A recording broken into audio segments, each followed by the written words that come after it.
Life doesn't come with a manual, but there are certain lessons that, once understood, can change everything. Imagine waking up every day feeling clearer, stronger, and more in control of your life. That's exactly what happens when you learn and apply these 20 powerful life lessons. They're not complicated ideas or distant goals. They're simple, practical steps that anyone can take right now to improve their daily experience and shape a better future. These lessons touch on everything from how you handle challenges to the habits that build real growth, the way you connect with others, and how you take care of yourself. They're about real people doing real things to get real results. As you listen, you'll discover ways to break free from old patterns, build new strengths, and move forward with purpose and confidence. Stay with this, and you'll find practical advice that you can start using immediately, plus a fresh way of thinking that makes tough days easier and good days even better. These aren't just tips. They're tools for living your life fully and without regret. Let's dive in and explore these lessons that can improve your life forever. Chapter 1. Take responsibility for everything that happens in your life. There is a moment in every person's life when something painful happens, something unfair, something unexpected. The natural instinct is to point outward. We blame the system, our upbringing, our boss, our parents, the economy, bad timing, or plain luck. This instinct is human, but it is also the exact reason most people stay stuck. They stay trapped in cycles. They claim they didn't choose, but unconsciously feed with every excuse, every blame, every refusal to take ownership. If you truly want to improve your life, not just temporarily but permanently, you must choose to take responsibility for everything that happens in your life. Not just the parts that feel comfortable, not just the moments when things go well. Everything. That's where your real power begins. Taking responsibility doesn't mean everything is your fault. It means you recognize that everything in your life is your opportunity. Your thoughts, your reactions, your decisions, your priorities. All of these shape the quality of your life more than any outside force ever will. When you take full responsibility, you stop waiting. You stop wishing. You stop assuming someone else is coming to fix it. You realize that if your life is to change, it begins with your willingness to lead it. That's the foundation of all growth. You can't move forward while blaming something behind you. The truth is, life is unpredictable. People will betray you. Opportunities will fall through. You will make mistakes. You will be misunderstood. But even when life throws what you didn't expect, your response is always yours to own. The person who blames feels powerless. The person who takes responsibility builds power. They look at setbacks and ask, "What now?" They face failures and ask, "What can I learn?" They encounter resistance and decide, "This won't break me." Responsibility is not a burden. It's freedom. It means you no longer live at the mercy of circumstance. Many people walk around carrying resentment. They replay the past. They count the ways they were wronged. But holding on to resentment is not the same as healing. You heal when you stop rehearsing pain and start rebuilding your mindset. And that can only happen when you take ownership. If someone hurt you, you still choose how long you let that pain live inside you. If something didn't work out, you still decide whether to dwell on it or grow from it. When you take responsibility, you stop feeding what drains you. You feed what strengthens you instead. Responsibility also means you stop lying to yourself. You stop pretending you don't know why you feel the way you do. You look at the truth with clarity. If you're tired, you ask what habits created that exhaustion. If you're broke, you examine your choices and patterns. If you feel stuck, you ask where you've been avoiding action. That kind of honesty is hard. It forces you to confront parts of yourself you'd rather ignore. But it's also where real transformation begins. Growth is not about blaming the old version of you. It's about facing it with maturity and deciding to rise above it. One of the most important aspects of responsibility is recognizing the power of your choices. Every day you are making decisions that shape your life, what you focus on, who you listen to, how you spend your time, what you consume, how you speak to yourself. These may seem like small moments, but they add up. A great life isn't built in a single leap. It's built in the daily choice to act in alignment with your values. And that begins by accepting that no one is making these choices for you. You also need to take responsibility for your emotions. That doesn't mean suppressing them or pretending to be happy all the time. It means noticing how you feel and choosing how you respond. It means not making other people responsible for your peace, your confidence, or your sense of worth. That kind of emotional maturity doesn't come overnight. But when you stop expecting others to fix how you feel, you begin to develop real strength. You start to understand yourself. You stop being reactive and start being intentional. Taking responsibility makes your life simpler. It eliminates excuses. It gives you a clear focus. You stop wasting time blaming the traffic, the noise, the weather, the people around you. You start asking better questions.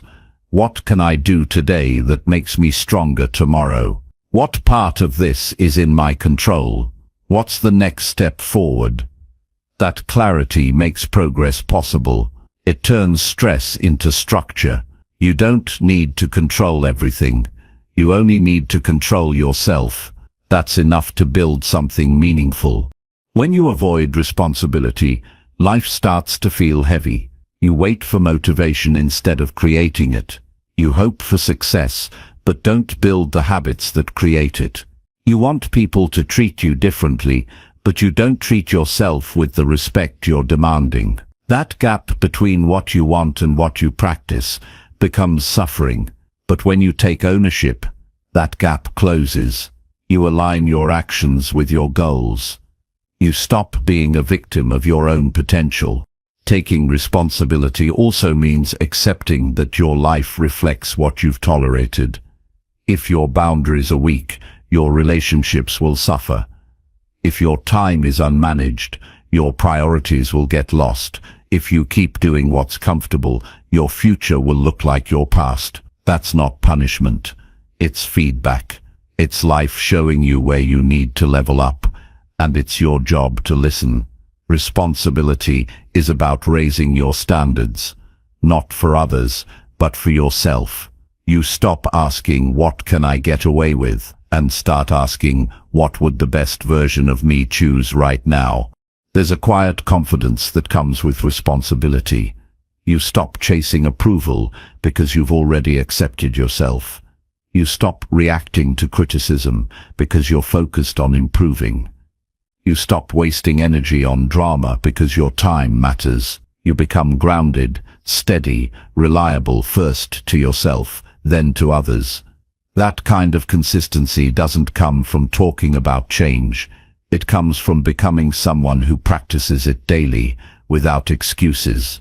If you've made mistakes, and you have, because we all have, taking responsibility means you don't hide from them. You face them. You learn. You apologize when needed. You do better. You stop using your past as an identity and start using it as a reference.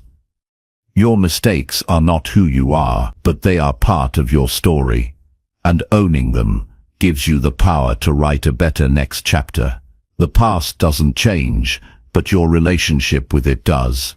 That change begins when you stop defending your old patterns and start creating new ones. Responsibility also invites you to stop overthinking and start acting.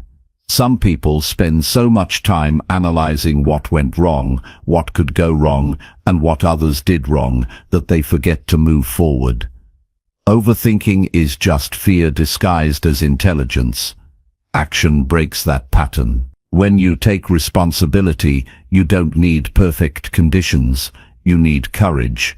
You take the next step, and then the next. You trust yourself enough to figure it out along the way. That's how momentum builds. You may not control everything in life, but you always control your mindset. And the mindset of responsibility is what separates people who survive from people who thrive.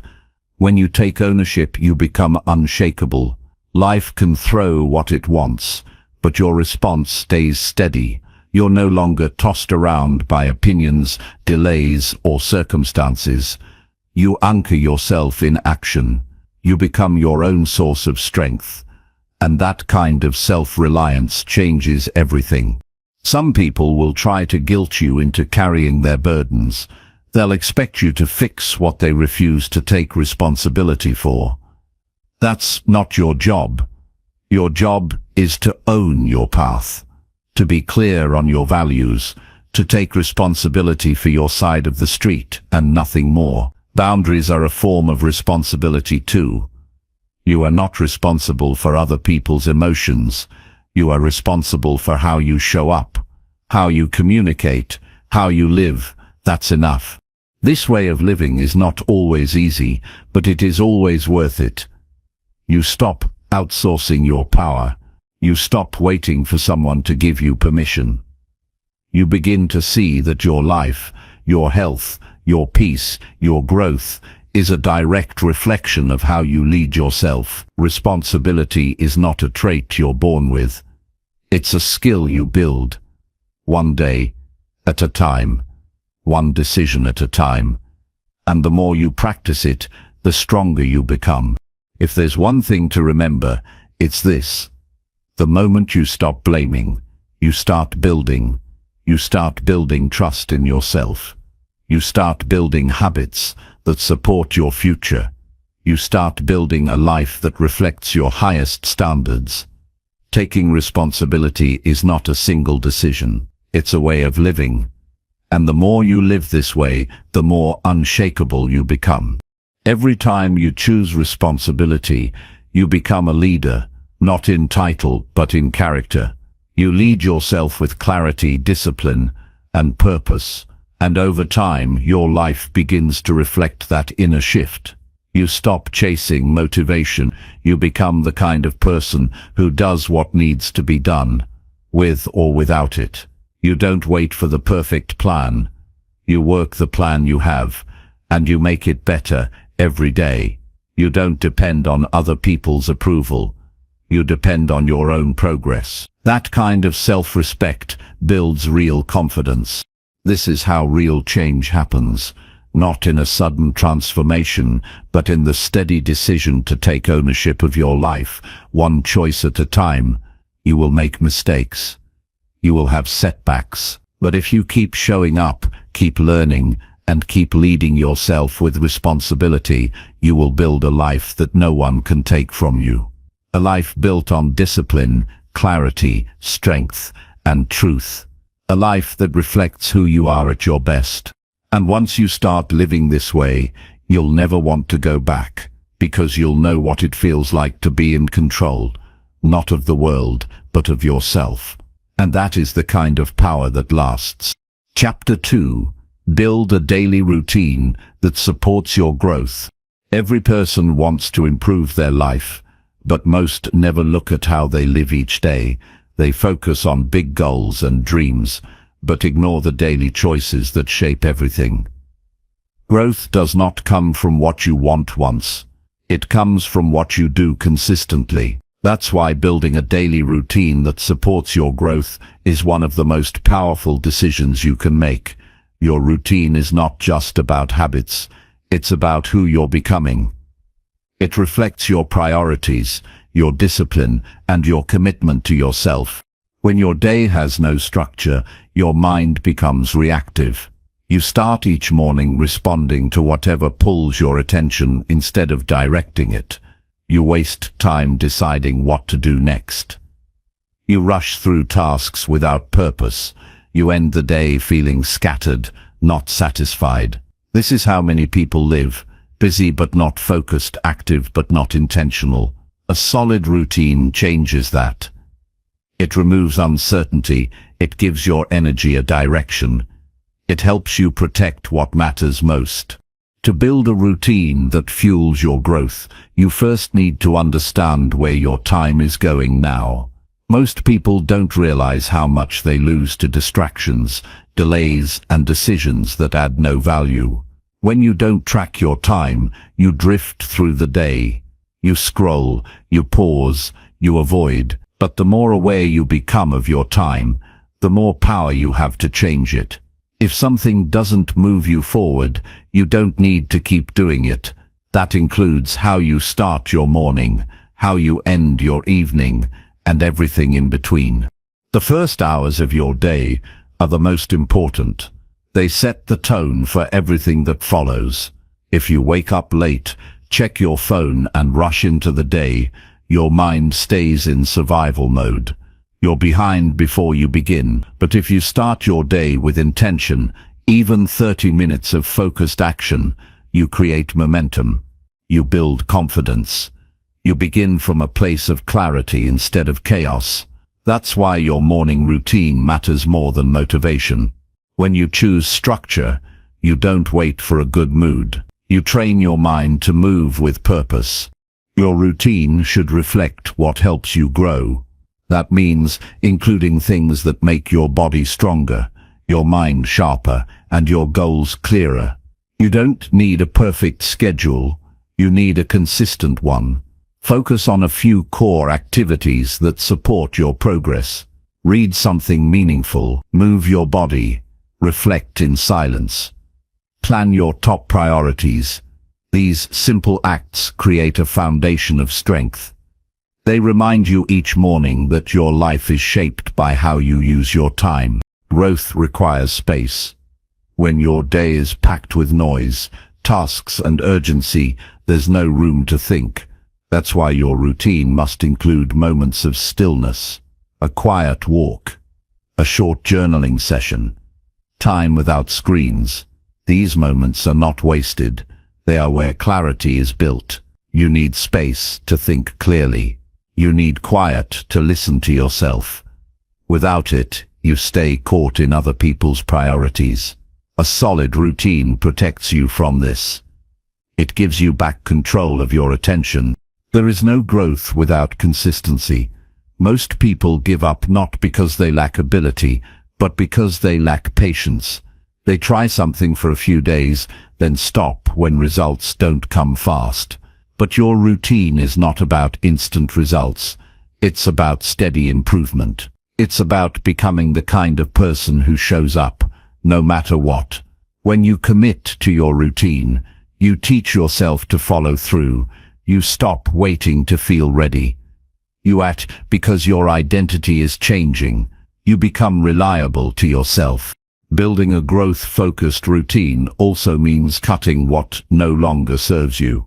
Some habits drain your focus. Some people waste your time. Some distractions rob you of presence. The more you grow, the less tolerance you'll have for things that don't align with your vision. That's not cold. That's clarity. You don't owe your energy to everything that asks for it. You owe it to what matters most. When your routine reflects your values, your life starts to align. You feel clearer. You move with greater direction. You don't need to overhaul your life in one day. You just need to start small and stay committed. Wake up 30 minutes earlier. Plan your next day the night before. Limit your screen time in the morning. Stretch for 10 minutes. Eat one meal without distractions. Track how your routine affects your mood, your focus, your results. Over time, these simple changes create powerful shifts. You don't need a life full of noise. You need a routine full of intention. It's also important to protect your evenings. Many people undo their progress at night. They stay up too late. They numb themselves with entertainment. They leave tasks unfinished and carry stress into the next day. A strong evening routine helps you reset. It signals to your mind that the day is closing. You reflect on what went well. You plan what matters tomorrow. You shut down the noise and prepare for rest. That's how you sleep with peace. That's how you wake up with clarity. Your routine is a mirror of your standards. If you keep saying you want to grow but keep living in chaos, the results will never change. You can't create a new life while living the same way. Growth demands structure. It demands discipline. It demands a routine that reflects your commitment. This isn't about perfection. You will miss days. You will fall off track. But you come back. You don't wait until next week. You return tomorrow. That's how you build momentum. Not through bursts of effort, but through daily return. Some people will mock your routine. They'll call it boring or strict. That doesn't matter. What matters is how you feel. Do you feel stronger? Do you feel more focused? Do you feel proud of how you spend your time? If the answer is yes, then stay the course. You're not living for approval. You're building a life that matches your values, and that will never come from pleasing others. It will only come from being aligned with yourself. Your routine must grow with you. What works today might not serve you a year from now. You need to adjust, refine, and evolve. Don't hold on to habits that feel familiar but no longer bring value. Growth means letting go of comfort. It means constantly asking, is this helping me become who I want to be?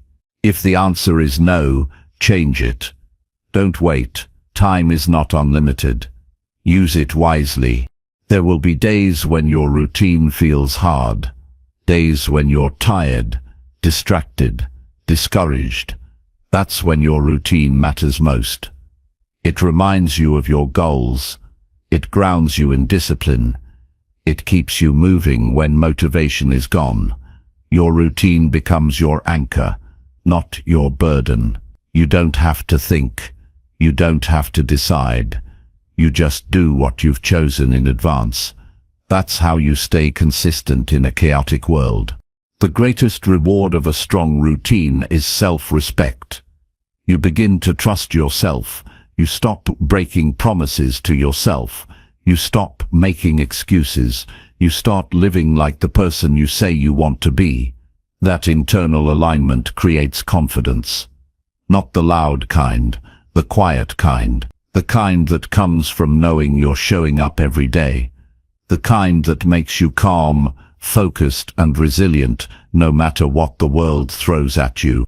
Your life will not change through hope alone. It will change through habits, through daily discipline, through a routine that reflects your purpose. You don't need motivation. You need structure. You need to know what matters and live like it does. That's the truth most people avoid. They want results without responsibility. But the ones who grow are the ones who build a life where growth is not a wish. It's a way of living. One morning at a time, one routine at a time, one decision at a time. Chapter 3. Cut out negative people who drain your energy.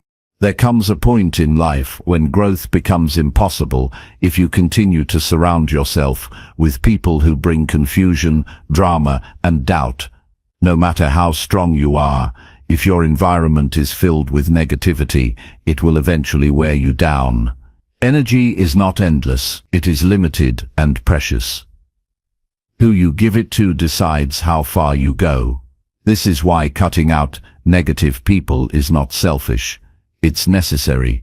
If someone constantly drains you, disrespects you, or pulls you backward, your future depends on walking away. Not everyone around you wants to see you do better. Some people are uncomfortable with change. They are attached to the version of you that stayed quiet, stayed small, stayed stuck. The moment you try to grow, they begin to mock, resist, or challenge you. They don't do this because you're wrong. They do it because your progress reminds them of what they haven't faced. That tension can ruin your focus if you allow it. You owe no one your peace. You owe yourself your life. The hard truth is that not everyone who says they care about you is good for you. Some relationships are built on habits, not respect. Some friends are only there when you're struggling because it makes them feel better about their own situation. The moment you begin to heal, succeed, or stand firm, their tone changes. They become distant. They downplay your wins. They criticize your efforts. You start feeling guilty for improving.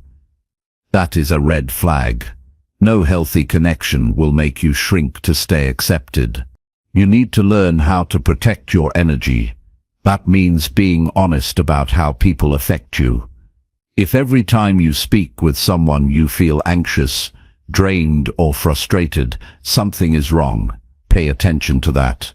Your body doesn't lie. If a conversation feels like a burden, that's a sign. If being around someone forces you to hide your truth or lower your standards, that's not friendship. That's survival. You don't need to survive your relationships. You deserve to feel supported, respected, and uplifted. Some people bring chaos wherever they go. They are always complaining, gossiping, or starting unnecessary conflict. They interrupt your focus with their problems but never make an effort to fix their own patterns. They need you to listen, fix, or comfort them, but never once ask how you're doing. You are not a therapist. You are not a dumping ground. You are not responsible for solving someone else's life while yours gets neglected. It's not cruel to walk away. It's cruel to sacrifice your mental health for people who refuse to change. Setting boundaries is not about controlling others. It's about teaching them how to treat you.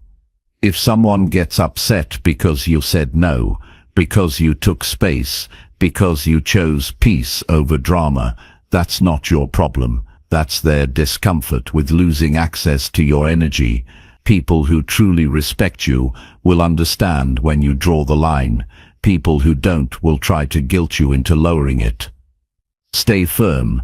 If someone only shows love when you're struggling and disappears when you grow, that's not love, it's manipulation. Cutting out negative people doesn't always mean a dramatic confrontation.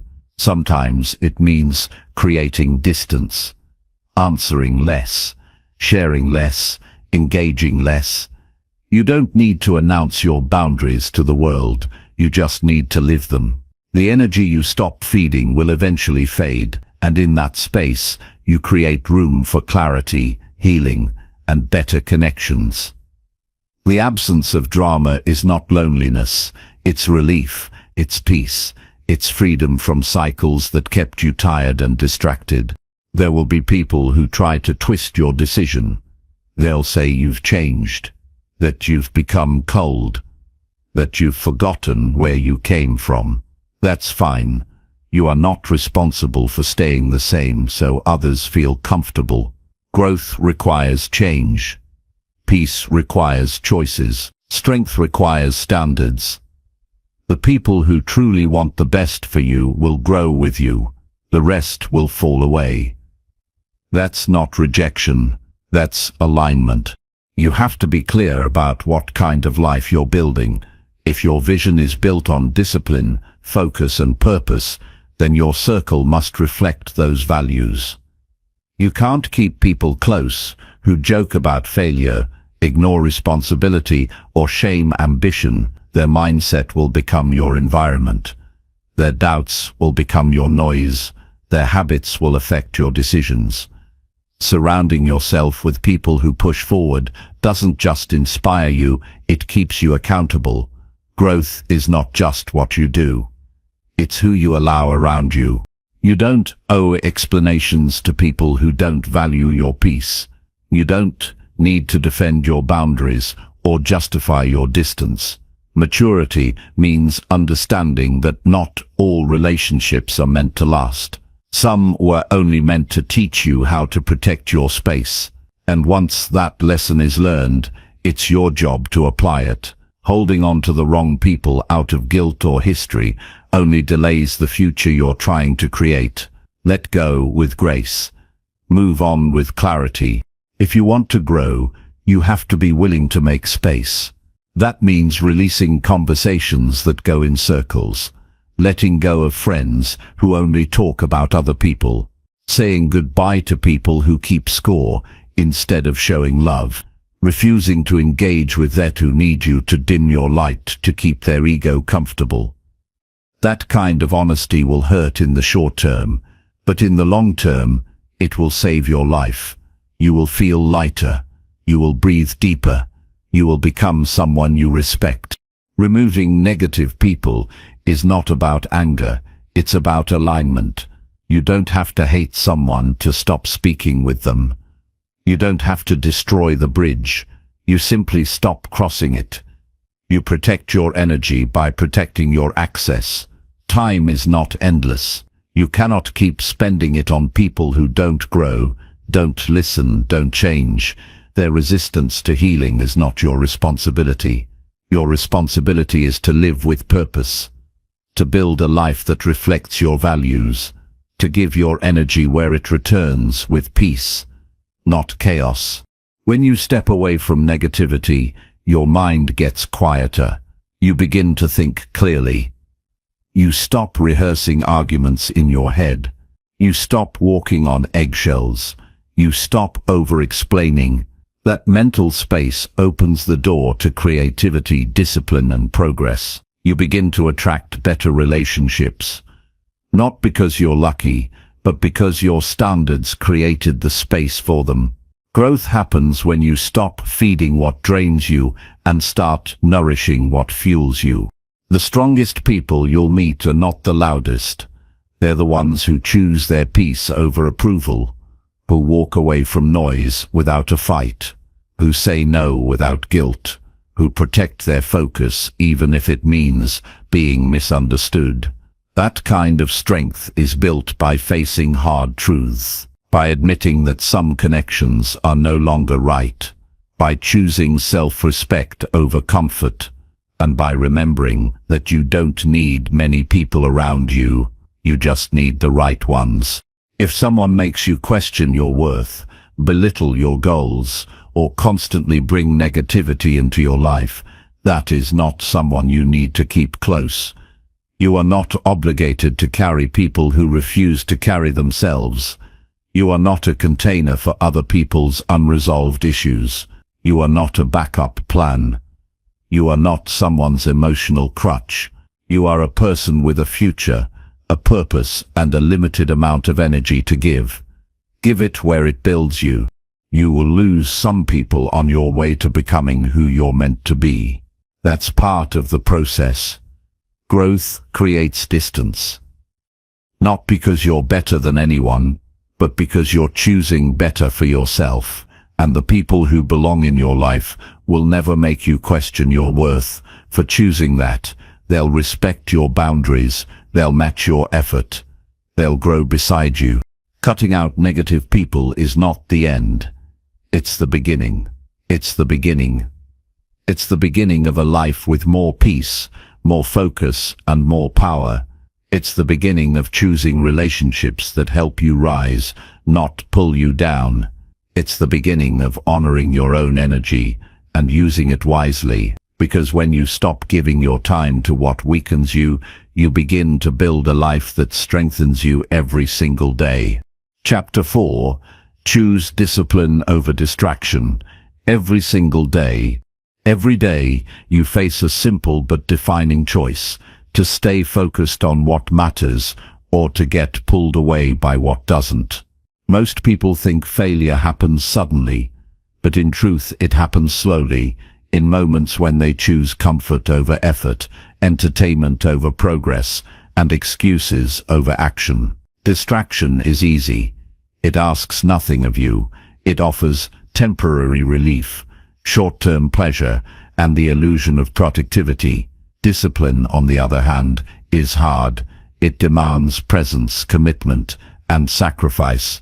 But discipline is the path that builds a life you're proud of. Distraction is the path that leaves you wondering where all your time went. In a world full of noise, staying focused is a form of power. Everything around you is designed to pull your attention away from your phone, your notifications, the endless content and the opinions of others. If you're not careful, your days will be spent reacting instead of acting. You'll wake up and check messages before you've checked in with your own priorities. You'll spend hours scrolling through someone else's life while ignoring your own. You'll end the day exhausted, not from hard work, but from mental clutter. This is how distraction steals your potential. Quietly, repeatedly. Discipline is not about being perfect. It's about choosing what matters, even when you don't feel like it. It's waking up early because you said you would. It's finishing the task because your future depends on it. It's saying no to comfort when progress is calling. You don't need more time, you need fewer excuses.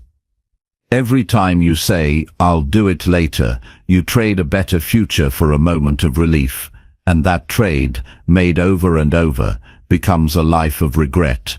The difference between those who grow and those who stay stuck is rarely talent. It's consistency. It's the ability to do the hard thing, especially when it's boring, inconvenient, or uncomfortable. The truth is, progress is not always exciting. Some days it's repetitive. Some days it feels invisible. But those are the days that separate those who dream from those who execute. Discipline doesn't just build skills, it builds self-respect. The more you keep your word to yourself, the stronger your belief in yourself becomes. Distraction feeds your impulses. Discipline builds your identity. When you constantly give in to what feels good now, you lose control of your life. You start living on autopilot, but when you stay focused on what you value most, you begin to feel in charge again. You no longer need to chase motivation. You become the kind of person who acts with or without it. This shift in identity is where real change begins. You stop saying, "I'll try," and you start living like someone who follows through. You have to build a system that supports your discipline. Willpower alone is not enough. If your environment is full of distractions, your discipline will suffer. Remove what pulls you away. Set clear times for deep work. Turn off notifications. Keep your phone out of sight. Start your day with focus, not noise. You don't need a perfect schedule. You need a consistent one. The fewer decisions you leave to chance, the easier it becomes to stay disciplined. When your structure is clear, your mind becomes calm. Discipline also means being honest about what's holding you back.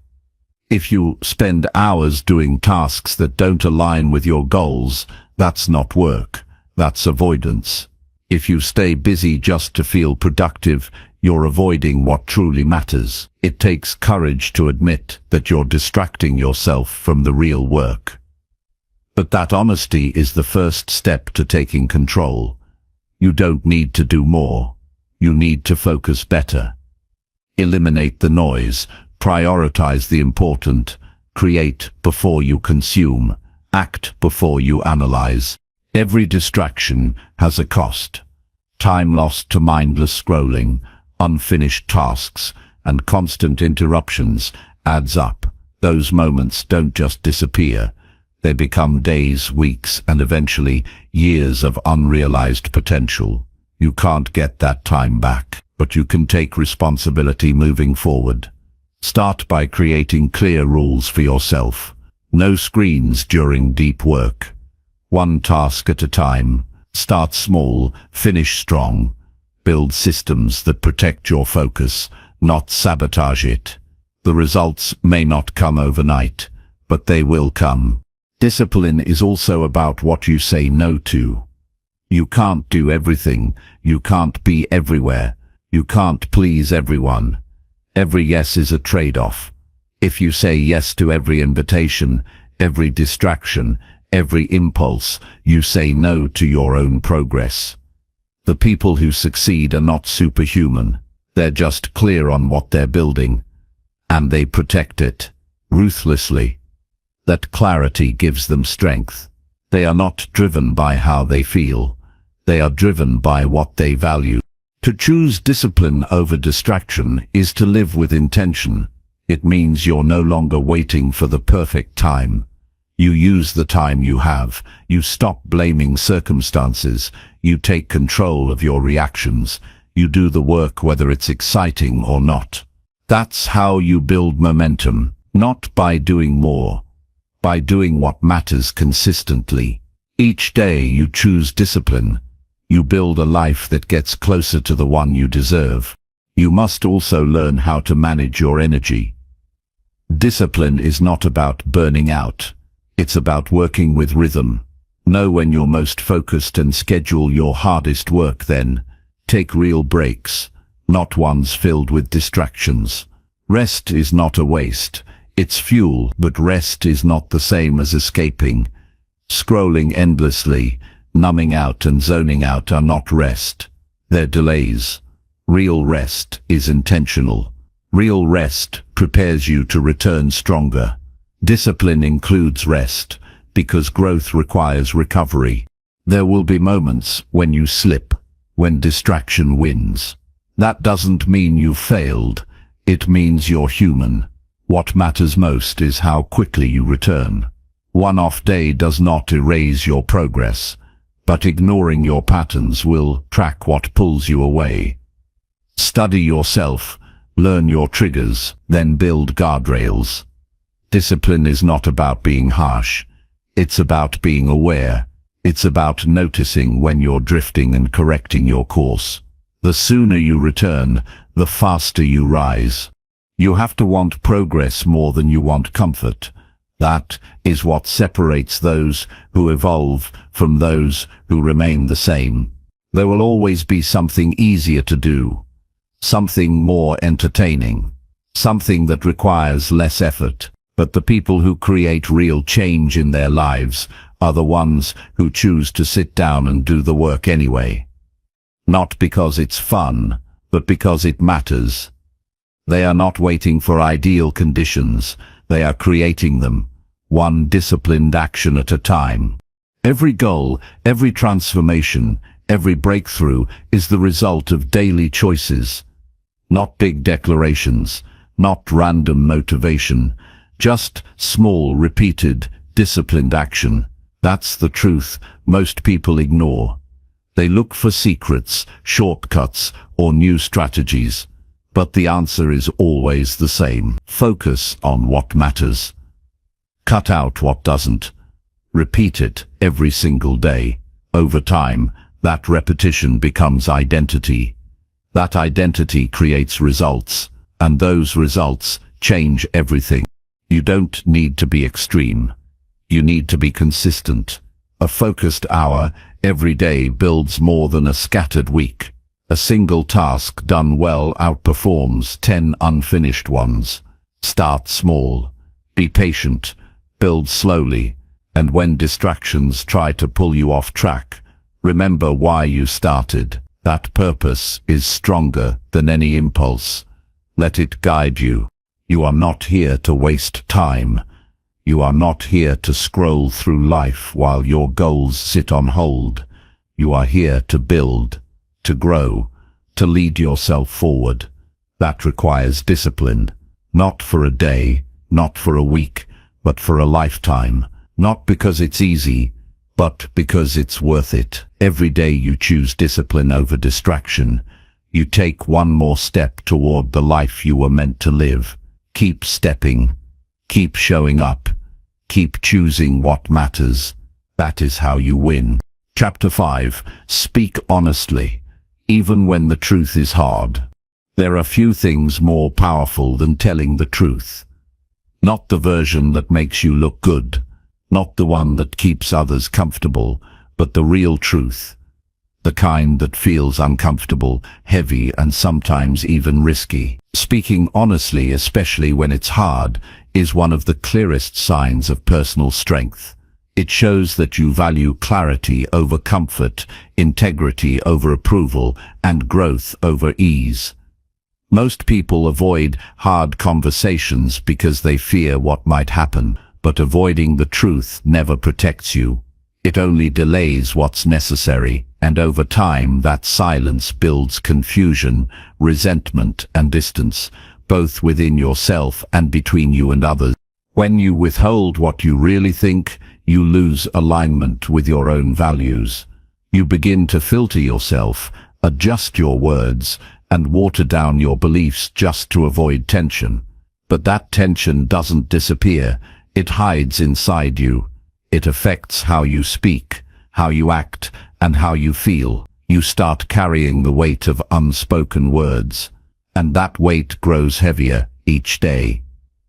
Honesty is not about being harsh or unkind. It's about being real, clear, and consistent with what you know to be true, even when that truth is inconvenient. People often lie to avoid conflict.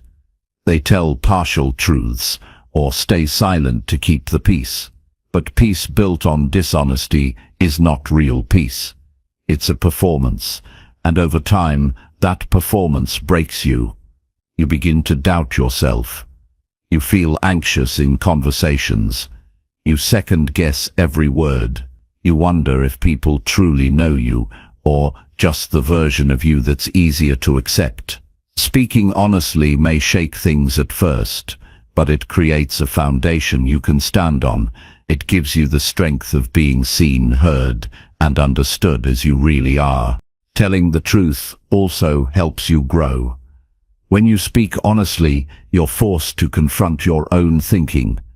You become more aware of your feelings, your boundaries, and your responsibilities. You stop pretending that everything is fine when it's not. You stop carrying emotions that don't belong to you. You speak up when something is unfair. You say what you need instead of hoping others guess it. That level of self-respect creates clarity.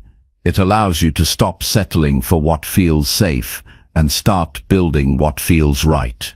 Sometimes honesty means admitting when you're wrong. That's not weakness, that's courage. It takes strength to look someone in the eye and own your mistakes, to apologize with sincerity, to admit you acted out of fear, ego, or emotion. But when you do that, you grow. You show that your character is more important than your pride. You give others permission to do the same. Real connection isn't built on perfection, it's built on truth, trust, and the willingness to face hard things together. Other times, speaking the truth means telling someone something they might not want to hear, that they're being unfair, that they crossed a boundary, that their choices are harming themselves or others. These conversations feel risky. You may fear losing the relationship, creating tension, or being misunderstood. But silence allows damage to grow. Truth, even when uncomfortable, can stop the cycle. It can invite change. It can bring healing. The people who care about growth will respect you for your honesty. The ones who don't were never meant to stay. Honesty also builds clarity in your own life. When you tell the truth about how you feel, what you want, and what you stand for, you stop wasting time. You no longer agree to things out of guilt. You no longer say yes when you mean no. You stop over-explaining or pleasing just to be liked. Your words match your values. Your actions match your beliefs. That alignment creates confidence. You don't have to remember what mask you wore. You just live from your truth, even when it's uncomfortable. One of the hardest truths to speak is the one you need to say to yourself. To admit when you've been avoiding action. To accept that you've allowed fear to hold you back. To recognize when you've betrayed your own values. Just to be accepted. That internal honesty is the starting point of real change. It allows you to stop pretending. It forces you to make different choices. You stop asking for pity. You start demanding better from yourself. That's where self-respect is built, not in perfection, but in truth. It's also important to understand that truth doesn't always mean speaking up right away. Sometimes you need to sit with your thoughts, get clear on what you feel, choose your words with care. Honesty is not an excuse to be reckless with your speech. It's a responsibility. The goal is not to hurt, embarrass, or blame. The goal is to bring clarity, resolve tension, and invite understanding. Speak clearly. Speak calmly. Speak with purpose. That is what makes the truth powerful. Not just the words, but the intention behind them. You will lose some people when you start speaking honestly. The ones who benefited from your silence will not like your voice. The ones who manipulated your guilt will not like your boundaries. The ones who controlled you with expectations will not like your freedom. That's okay. You are not here to live quietly inside someone else's idea of who you should be. You are here to live fully, truthfully, and without apology. The right people will not fear your truth. They will value it. And speaking honestly every day is not easy. It requires emotional strength. It demands discipline. You will feel nervous. You will be tempted to avoid, delay, or sugarcoat. But the longer you delay the truth, the harder it becomes to face. Start small. Say what you mean in conversations. Admit when something feels off. Ask the questions you've been avoiding. Let your words reflect your values. With time, it becomes easier. You become more confident. Your relationships become more real. Honesty doesn't guarantee that others will respond well. Some people will react defensively. Some won't listen. Some will push back. But you are not responsible for their response. You are responsible for speaking with clarity and respect. Your truth deserves to be heard, even if it makes others uncomfortable, even if it challenges what they believe. Truth is not always pleasant, but it is always necessary. Without it, trust dies. Without it, progress stops. In every area of life, work, relationships, self-development, honesty is what creates real growth. If you want a better life, you must stop lying to keep the peace. Stop hiding to avoid conflict. Stop editing yourself to fit in. Speak from a place of truth. Let your words reflect who you are. Let your honesty guide your decisions. Let it protect your peace. You don't need to say everything, but what you do say should be real. The most powerful version of you is the one who speaks the truth with strength and grace. Not just when it's easy, but especially when it's hard. That version of you doesn't hide behind silence, doesn't shrink in fear, doesn't twist words to fit in. That version stands tall, speaks clearly, and trusts that truth is always the right choice, even when it's uncomfortable. Because over time, that kind of honesty builds a life of depth, strength, and self-respect. And that is a life worth building every single day. Chapter 6. Set clear goals and work on them daily. Your life will not improve by accident. It will not change by luck or by waiting for the right time. The people who create meaningful success are the ones who decide exactly what they want and then commit to it without excuse. Vague hopes create vague results. But when your goals are clear and your actions are consistent, progress becomes inevitable. The reason most people stay stuck is not because they lack talent or time. It's because they haven't made their direction specific. They say they want a better life, but they haven't defined what that means. They want to feel motivated, but they don't know what they're moving toward. When you set clear goals, you give your mind a target. When you work on them daily, you create momentum. You must decide what matters to you.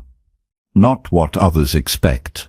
Not what looks impressive, but what truly aligns with your values, your strengths, and your vision of a meaningful life. Setting clear goals starts with honesty. You must ask yourself, what do I want to build? Who do I want to become? What habits must I develop to get there?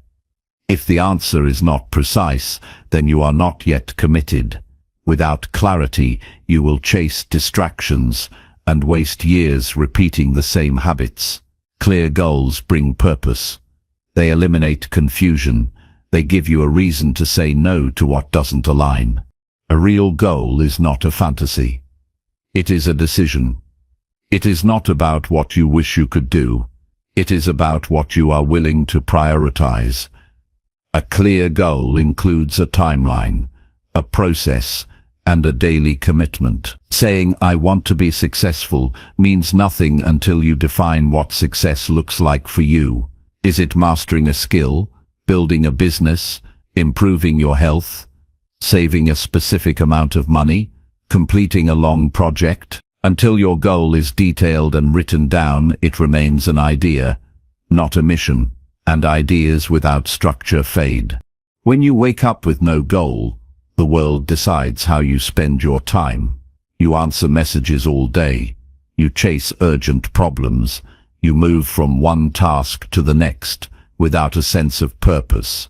But when you wake up knowing exactly what you're working toward, your day has structure, your focus sharpens.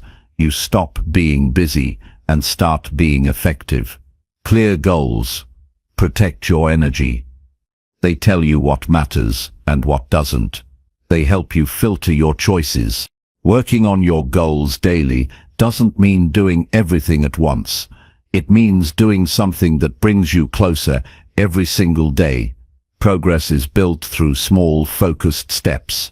5 minutes of writing, 30 minutes of deep work, one focused phone call, one honest reflection. These actions may feel small in the moment, but over time, they build confidence, discipline, and real results. The key is consistency, not intensity. You don't need a perfect day, you need a deliberate one. Every day you don't work on your goals, you drift. You become more reactive and less intentional. You lose the sharpness of purpose, you feel frustrated, but you can't explain why. That frustration is a signal.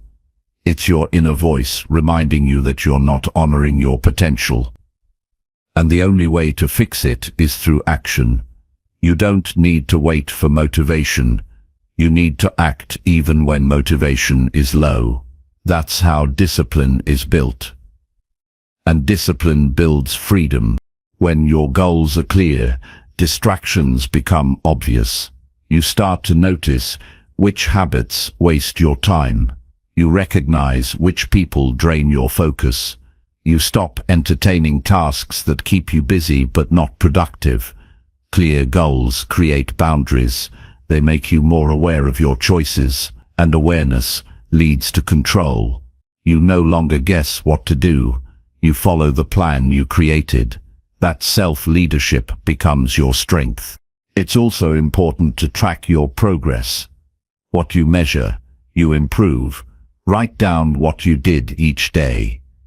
Note what worked and what didn't. Reflect on your habits. Adjust your approach when needed. A clear goal with no feedback creates stagnation, but when you check in regularly, you stay aligned, you learn faster, you correct mistakes early. You build momentum. Success is not found in massive change. It's found in small changes made often. Some days will feel slow. Progress will seem invisible. You'll wonder if the work matters, but that's where most people give up. Right before the breakthrough. The process is not always exciting. It's not supposed to be. That's why most people don't finish what they start. But if you keep showing up, if you keep doing the work whether you feel like it or not, something changes. You start to see results.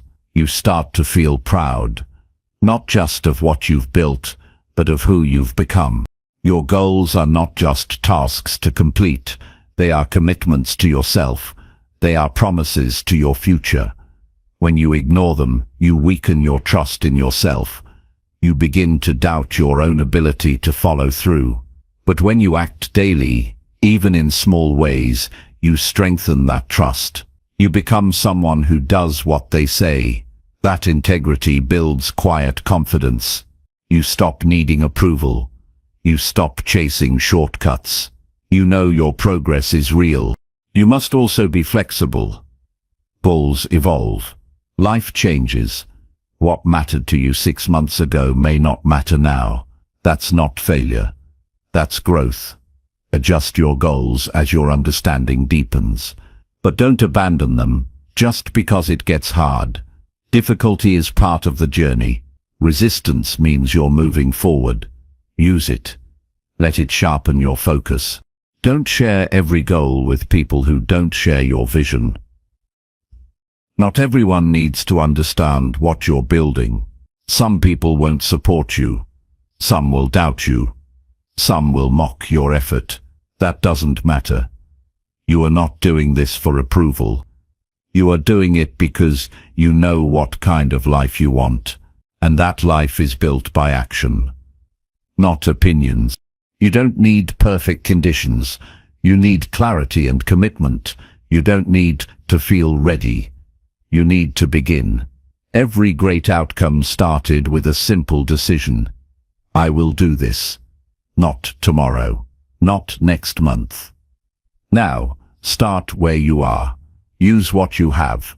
Do what you can. And then repeat it tomorrow. Your goals will shape your habits. Your habits will shape your days. Your days will shape your future.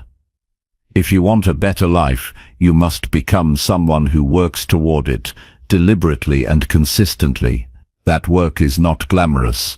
It is quiet, often unseen, but it is powerful, because with each small action, you prove to yourself that change is real, that effort matters, that you are capable.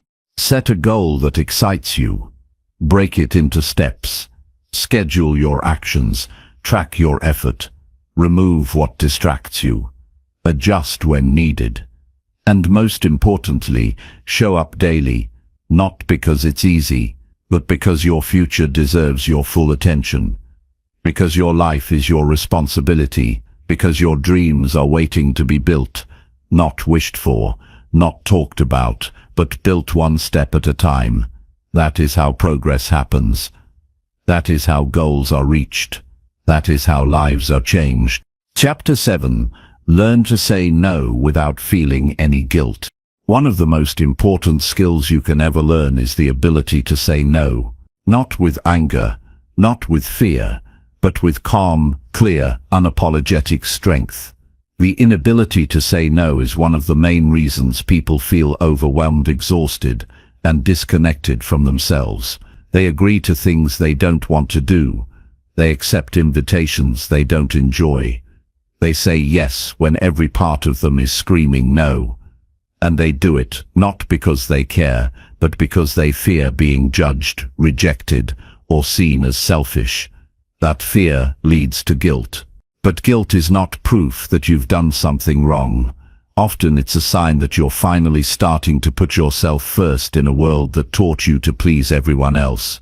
Saying no does not make you rude. It does not make you cold. It does not make you unkind. It makes you honest. It means you respect your own time, your energy, your priorities, and your peace. You cannot build a life that fulfills you while constantly betraying yourself to keep others comfortable.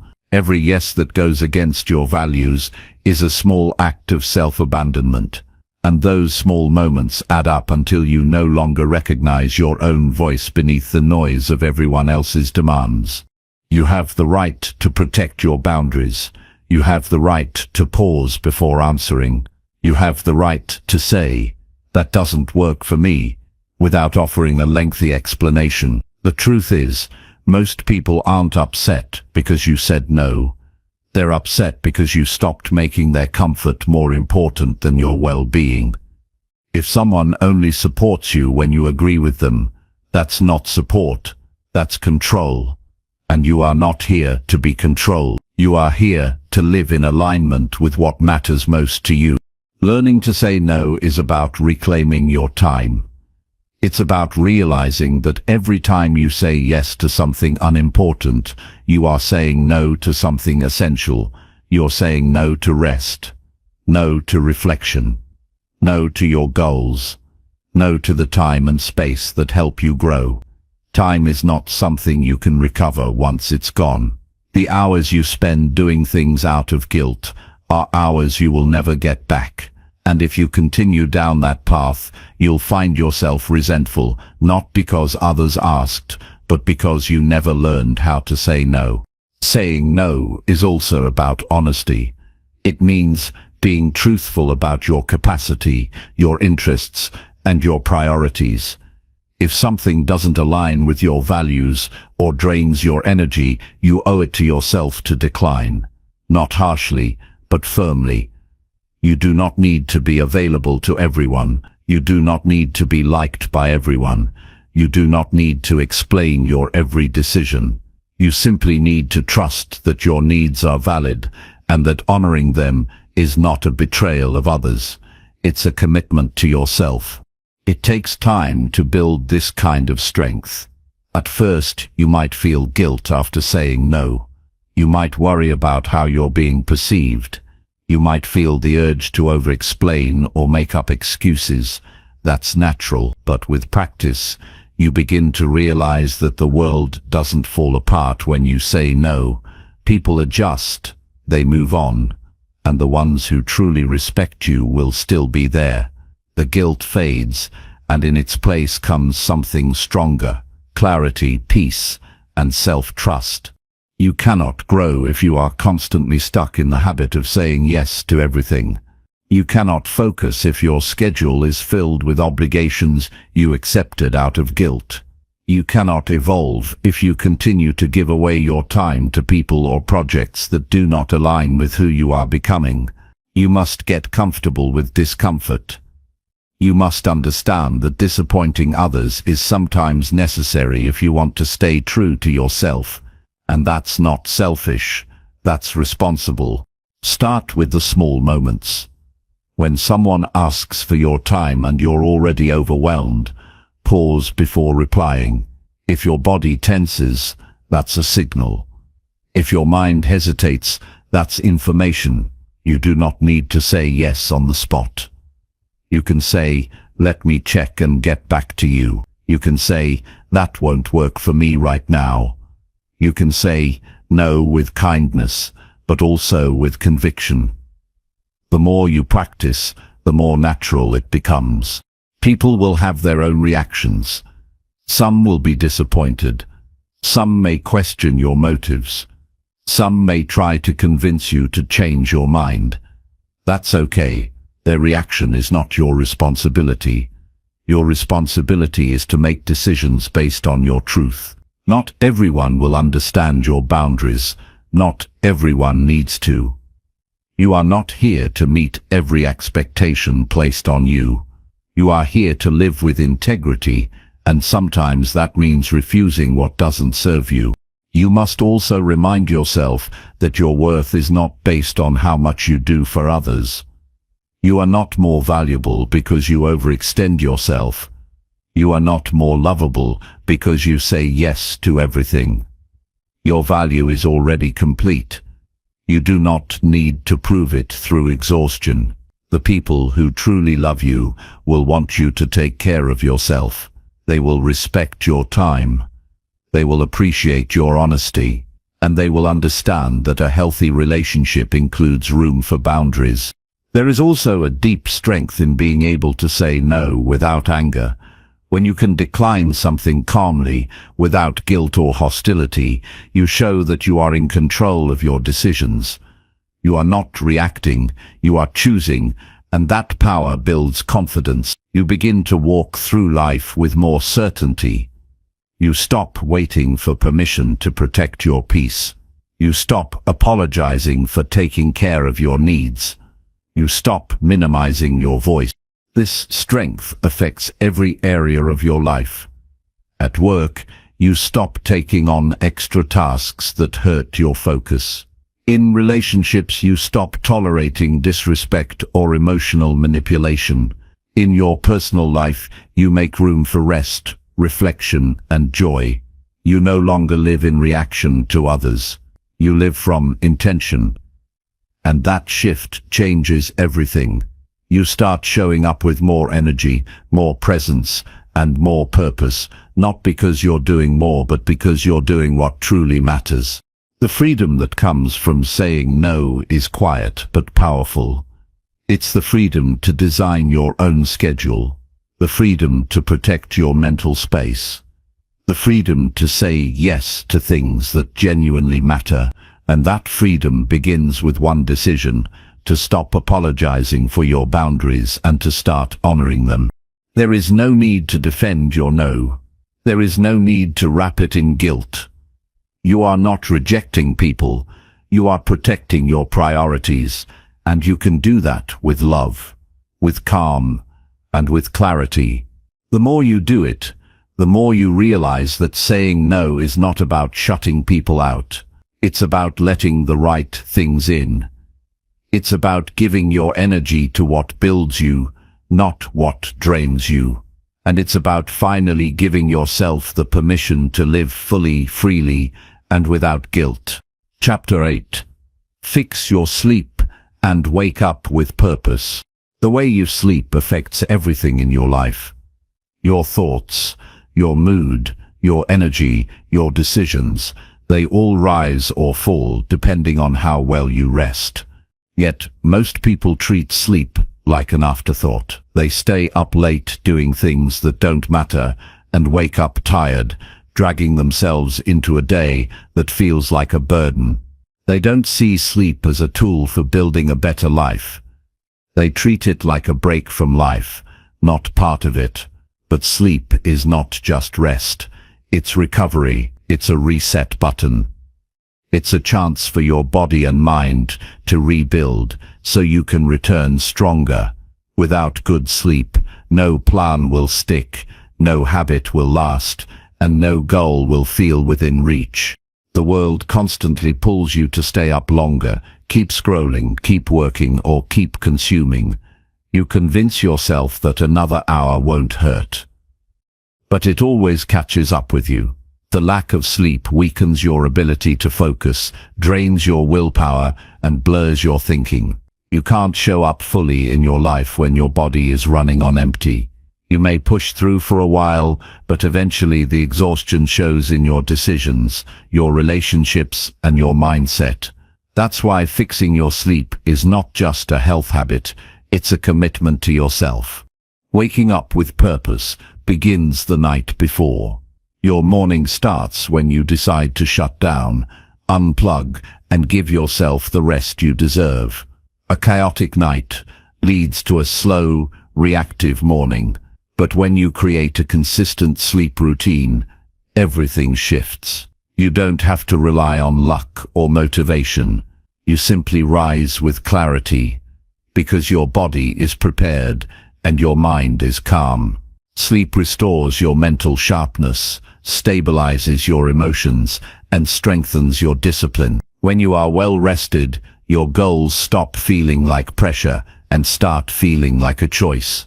Building a better life requires energy. Without energy, even the best intentions fade. That's why the foundation of any routine must begin with honoring your sleep. This is not about being perfect. It's about being consistent. It's about choosing a bedtime and sticking to it, creating a nighttime routine that signals your brain to slow down, reducing screens that keep your mind wired and alert, ending the day with reflection, not stimulation. These small changes compound into powerful results. Your mind needs rest to think clearly. When you sleep poorly, your thoughts are scattered. You forget what matters. You feel overwhelmed more easily. Decisions that would normally feel simple suddenly seem difficult. Problems feel bigger than they are. This is not a failure of mindset. It's a result of fatigue. Sleep helps your brain organize memories, process emotions, and prepare for new information. Without it, every part of your day becomes harder than it should be. But once your sleep is consistent, you gain clarity, focus, and control. The most successful people do not wake up early because they want to suffer. They wake up early because they know that the first hours of the day are sacred. These early hours shape your mindset. They give you time to think, plan, and act before the world begins to pull at your attention. But in order to wake up early and strong, you must protect your rest. Getting up at 5 while sleeping at 1 is not discipline. It's self-destruction. Early mornings only work when they are supported by early nights. Your sleep is not just about quantity, it's also about quality. The environment you sleep in matters. Your room should be quiet, dark, and cool. Your bed should feel like a place of peace, not a place of stress. Stop using your phone as your bedtime companion. Stop falling asleep to chaos. Replace stimulation with stillness. End your day with a book, reflection, or simple breathing. Let your mind know it's safe to rest. This habit may seem small, but it signals to your brain that you are taking care of yourself. Once you begin sleeping better, waking up becomes a completely different experience. You no longer dread the day. You no longer hit snooze 5 times and rush into chaos. You rise with clarity. You rise with strength. You rise with the power to choose how your day begins. And that moment, the first hour of your morning, is where real change starts. This is when you center yourself, when you revisit your goals, when you do the things that matter most before the noise of the world begins. This is not about being perfect. It's about creating a rhythm that puts you in control. You don't need an elaborate morning routine to change your life. You just need a consistent one. Even 20 minutes of quiet focus can change the direction of your day. Move your body, write your thoughts, review your plan, make one strong decision before the world wakes up. These simple actions anchor your mindset. They remind you that you are not a passenger in your life. You are the driver, and you begin every journey with intention. Too many people begin their mornings in reaction mode. They wake up late. They scroll through notifications. They rush out the door with no plan. Then they wonder why they feel anxious, lost, and exhausted. That cycle begins with poor sleep and ends with wasted days. But you can break it. You can choose to prepare the night before. You can choose to rise with purpose. And once you experience the difference, you will never go back. There is no success without energy. There is no progress without focus. And there is no consistency without rest. Sleep is not a weakness. It's not a luxury. It's a tool. It's a decision you make to value your life, your goals, and your potential. When you give yourself proper rest, you give your best self a chance to show up, and that version of you is unstoppable. Your future depends on what you do each day. But what you do each day depends on how you start each morning, and how you start each morning depends on how you end each night. If you want change, begin there. Protect your peace, guard your energy, respect your time, go to sleep with a clear mind, wake up with a clear goal. Do this again and again until it becomes your normal, and then watch how everything else begins to align. Chapter 9. Track your habits and improve them every week. Every decision you make either builds your future or delays it. Your habits, those small actions you repeat every day, are the invisible architects of your life. Whether you are aware of them or not, they are shaping your health, your mindset, your productivity, and your overall direction. The truth is, people do not rise to the level of their goals, they fall to the strength of their systems. And your habits are your system. If you want to grow, evolve, and accomplish something meaningful, you must first understand what you're doing every day, why you're doing it, and how it's affecting your progress. That starts by tracking. Tracking your habits is not about perfection. It's about clarity. It helps you see patterns that are normally hidden. You begin to notice what supports you and what holds you back. You stop guessing. You stop assuming that things will just work out eventually. You start dealing with reality, and only when you face reality can you begin to change it. Without tracking, it's easy to lie to yourself. You think you're consistent, but the data says otherwise. You believe you're doing your best, but the results don't reflect that. Awareness breaks denial. Tracking brings that awareness. When you track your habits, you give your attention to your behavior, not your hopes or excuses. You look at what's actually happening. Did you exercise this week? Did you wake up when you planned to? Did you write, read, reflect, or follow through on your priorities? These questions demand honesty, and that honesty makes you powerful, not ashamed. Because once you're honest about your habits, you can begin to adjust them, not someday but today. Improvement is not about making a huge change once. It's about making small changes over and over until they become second nature. That only happens through measurement. If you don't measure your actions, you can't manage them. You won't know what needs fixing. You won't know what's working. You won't know how far you've come. Progress is easier to sustain when you can see it, touch it, and reflect on it. That's why tracking weekly matters. A day gives you too little data. A month is too late to adjust. A week is perfect. It shows trends without being overwhelming. Every week, review your habits with honesty and simplicity. Look at what you intended to do and what you actually did. If there's a gap, don't make excuses. Make adjustments. Ask yourself why. Were you tired? Were you distracted? Were you unclear on your priorities? Then use that insight to shift your strategy. If you skipped workouts, maybe your schedule is unrealistic. If you didn't write, maybe you need to set a smaller target. If you avoided a hard task, maybe you need to break it into easier steps. The goal isn't to judge yourself, it's to learn how to improve. Tracking also keeps you focused on action, not emotion. On hard days, you may feel like nothing is working, but your tracker will remind you of your consistency. It will show you that you're not failing. You're just having a tough moment. On easy days, it keeps you grounded. Just because you feel motivated doesn't mean your habits are on track. Numbers don't lie. They keep your progress honest.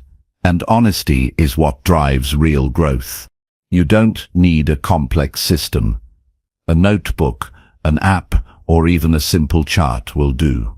Choose a few key habits that matter most to your goals. Keep the list short. Don't overwhelm yourself by tracking 10 things at once. Start with 3 or 4 that really move your life forward. Maybe it's waking up early, reading, planning your day, or avoiding distractions. Track daily, review weekly, improve gradually. That is the path. Every week, ask yourself a few simple questions. What did I do well? What habit slipped? What triggered the slip? What can I change next week? Then make a small, clear adjustment. Maybe you reduce screen time by 30 minutes. Maybe you prep your meals on Sunday to avoid poor choices. Maybe you go to bed earlier. These are small shifts, but over time, they change everything. Because what you do repeatedly becomes who you are. The discipline of tracking builds self-awareness.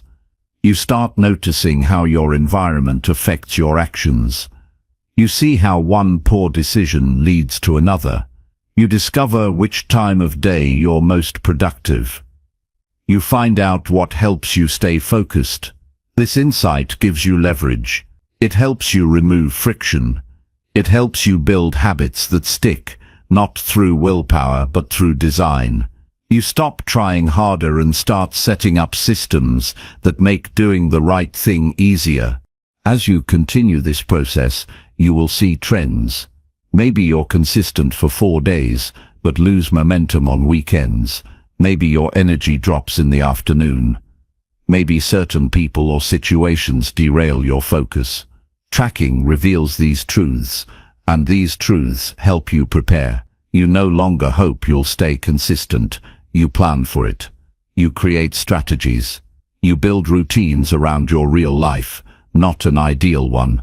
That's what makes habits sustainable. It's important to understand that improvement is not linear. Some weeks you will grow faster, others will feel slow. That's okay. The goal is not perfection. The goal is progress, and progress is built when you keep showing up, even when results seem invisible. That's why tracking helps. It proves that the work matters, even when the rewards are delayed. You may not see massive change in a week, but look back after a month, after 3 months, after 6, and you'll realize how far you've come. That's the power of steady, measured improvement. There's also a deeper reward that comes from tracking your habits. You begin to trust yourself. You stop breaking promises to your future. You feel proud, not because you reached a goal, but because you honored your effort.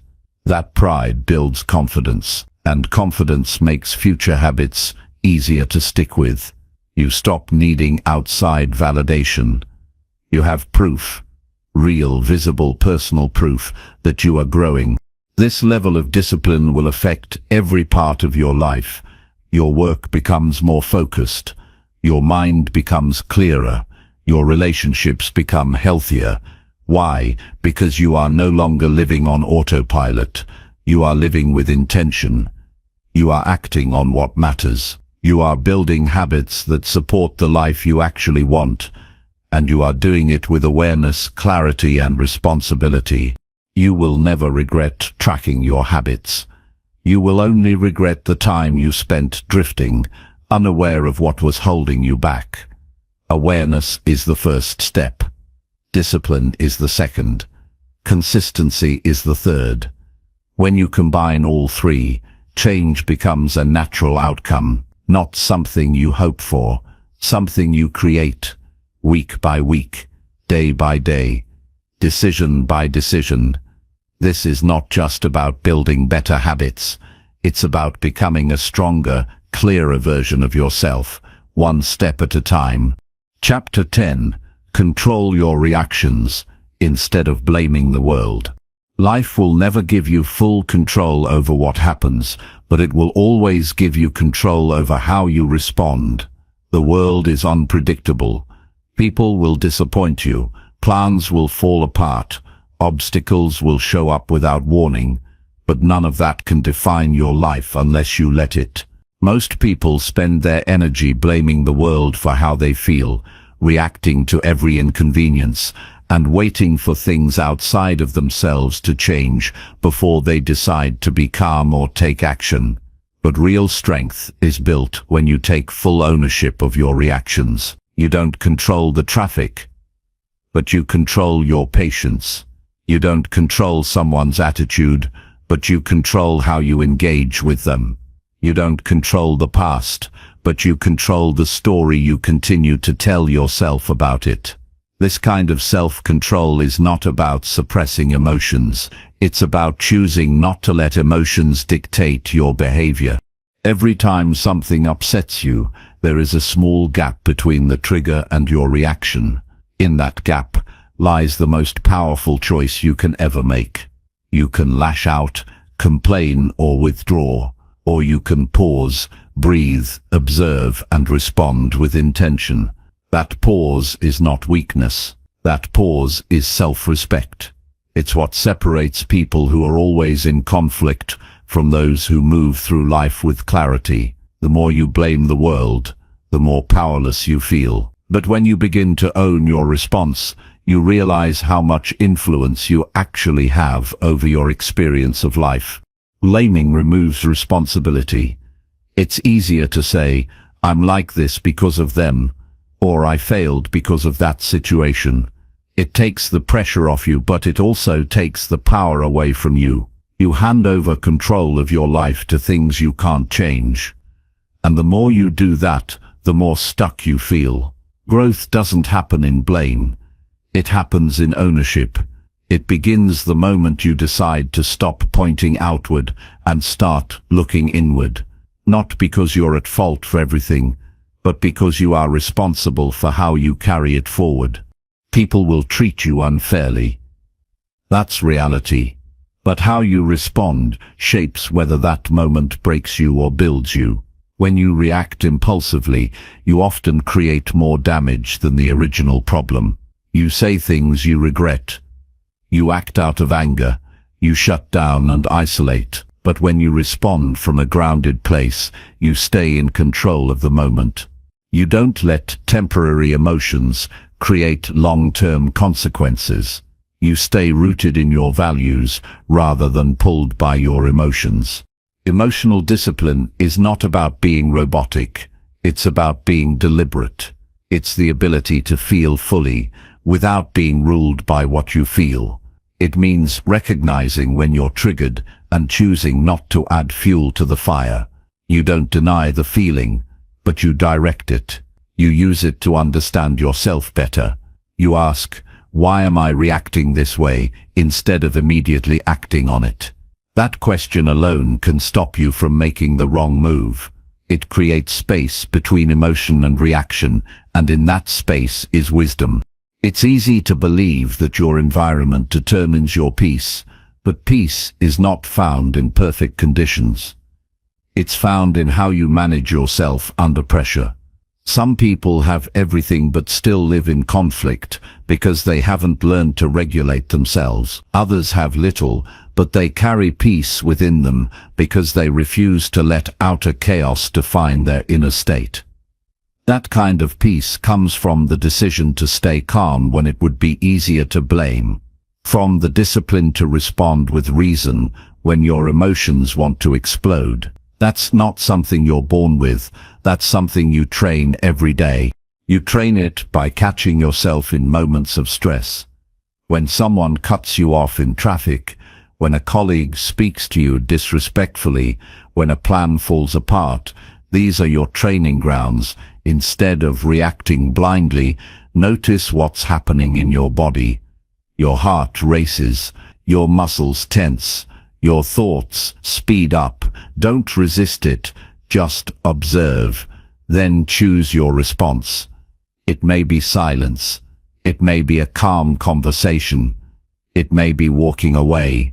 Whatever it is, choose it from clarity, not from chaos. Every moment you choose a calm response, you strengthen your self-control. You begin to trust yourself more. You stop fearing your emotions because you know they don't control you. That trust is power. It gives you stability even when life feels unstable. And with that stability, you can lead better, love better, work better, and live better, because you're no longer at the mercy of what the world throws at you. You're guided by your own principles, not your temporary emotions. People often say, "That's just how I am." But that's not true. That's just how you've trained yourself to be. You can train a different way. You can train yourself to pause before reacting, to choose understanding over assumption, to use frustration as a signal rather than a weapon. These are not small changes. They reshape your entire life, because your reaction in one moment can change the direction of everything that follows. A calm word can stop an argument. A patient response can save a relationship. A grounded decision can open new doors. You won't always get it right. There will be moments when you react poorly, when your emotions get the better of you. That's part of the process. The key is not perfection, it's progress. When you fall short, don't justify it. Reflect on it. Ask yourself what triggered it. Learn from it, then adjust. That's how you build emotional strength, not by pretending you're unaffected, but by choosing to grow every time you're tested. The world does not owe you fairness. People will not always act with kindness. Life will bring pressure, but none of that has to steal your power unless you let it. You can be the kind of person who stays centered in chaos, who listens when others shout, who responds with calm when others react with fear. That kind of presence changes everything. It earns respect. It builds trust. It creates stability in a world that constantly shifts. The moment you decide to stop blaming and start owning is the moment you begin to take your life back. It's not an easy path, but it's a free one. You are no longer tied to other people's behavior. You are no longer a prisoner of every trigger. You are no longer defined by your past reactions. You are free to choose, free to lead, free to change. Not because the world changed, but because you did. And that change will create ripple effects far beyond what you can see right now. Control your reactions, and you'll begin to control your future. Chapter 11. Make time to read and think every day. The act of reading and thinking daily is one of the simplest yet most powerful habits you can build to transform your life. In a world filled with constant noise and distractions, carving out time for quiet reflection and absorbing knowledge is essential for growth. Many people underestimate the impact of these practices because they seem passive or slow compared to the fast pace of life. However, real growth requires depth, not speed. Taking time to read expands your understanding beyond your immediate experience. Taking time to think allows you to connect ideas, solve problems, and understand yourself better. Together, these habits sharpen your mind and strengthen your capacity to handle life's challenges. Reading is more than just entertainment or passing time. It is a direct line to the thoughts and experiences of others who have walked paths before you. Books offer lessons that no one else can teach you in the same way. When you read daily, you gain new perspectives that challenge your assumptions and broaden your horizons. You encounter ideas that push you to rethink old patterns and consider new possibilities. Over time, these new insights build a mental toolbox that helps you navigate complex situations with greater wisdom and confidence. Thinking deeply is often overlooked, but just as crucial. It is easy to fall into the trap of reacting to whatever comes your way without pause. Without intentional thinking, your mind becomes cluttered with superficial thoughts, anxieties, and distractions. When you dedicate time to think, you create space to process your experiences, make sense of your emotions, and plan your next steps with clarity. This habit of reflection strengthens your decision-making and helps you avoid repeating mistakes. It makes your actions more intentional and aligned with your true goals. Consistency is the key. You don't need to read for hours every day. Even 15 to 30 minutes of focused reading can make a profound difference when done regularly. Choose material that challenges and inspires you rather than just distracts. Non-fiction books, articles on topics that matter to you, or writings from great thinkers will stretch your mind. Reading should not be passive. Engage with the content by asking questions, taking notes, or discussing what you've learned with others. This engagement deepens understanding and helps information stick. The same goes for thinking. Make time every day to reflect without interruptions. It might be in the morning before your day begins, or in the evening when things slow down. Use this time to review what you learned, what challenges you faced, and what you want to improve. Ask yourself honest questions. What is holding me back? What can I do differently tomorrow? Where am I heading? These moments of self-inquiry turn scattered thoughts into clear intentions. Over time, they develop a mindset focused on growth and resilience. Reading and thinking daily also build mental discipline. When you create this habit, you teach yourself to focus despite distractions. In a world that competes for your attention with social media, news, and endless noise, choosing to read and think is an act of self-control. It sends a message to your brain that you value growth more than momentary pleasure. This repeated choice strengthens your ability to concentrate and resist impulses that pull you away from your goals. Another benefit of daily reading and thinking is how it shapes your character. Exposure to diverse ideas fosters empathy and understanding. Reflecting on your experiences encourages humility and self-awareness. These qualities deepen your relationships and improve how you handle conflict and stress. You become more patient with yourself and others. You learn to listen more carefully and speak more thoughtfully. The knowledge gained from reading combined with thoughtful reflection creates a balanced, mature mindset. Incorporating these habits into your life requires deliberate effort. Start by setting aside a specific time each day dedicated to reading and thinking. Treat this time as non-negotiable, like a meeting with yourself.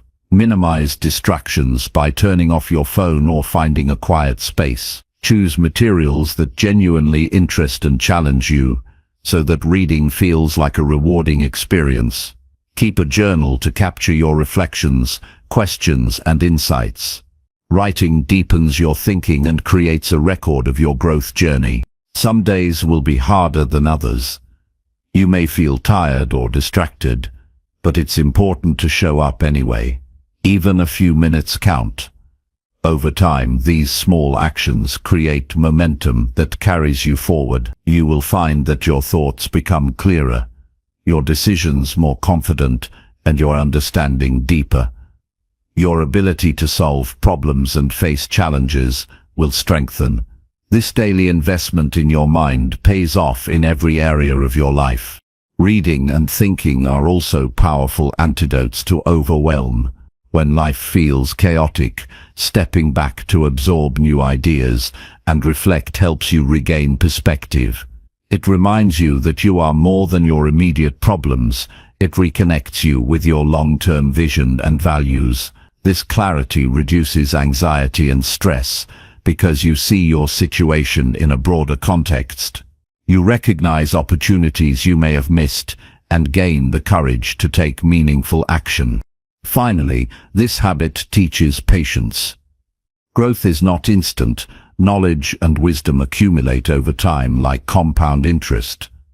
The small daily deposits of reading and thinking build a rich mental and emotional reserve. When challenges arise, you draw from this reserve rather than reacting blindly. You approach problems with calm and creativity. You become resilient because you have prepared your mind to withstand difficulties rather than collapse under them. Make reading and thinking your daily priority. Let them become the foundation of your personal growth. Protect this time fiercely because it is where your future is created. This is not just about accumulating facts, but about transforming how you see yourself and the world. It's about becoming a lifelong learner and a thoughtful doer. This habit connects you to wisdom, clarity, and strength. It empowers you to live with intention and purpose every day. Commit to it, and you will build a life of depth, meaning, and lasting progress.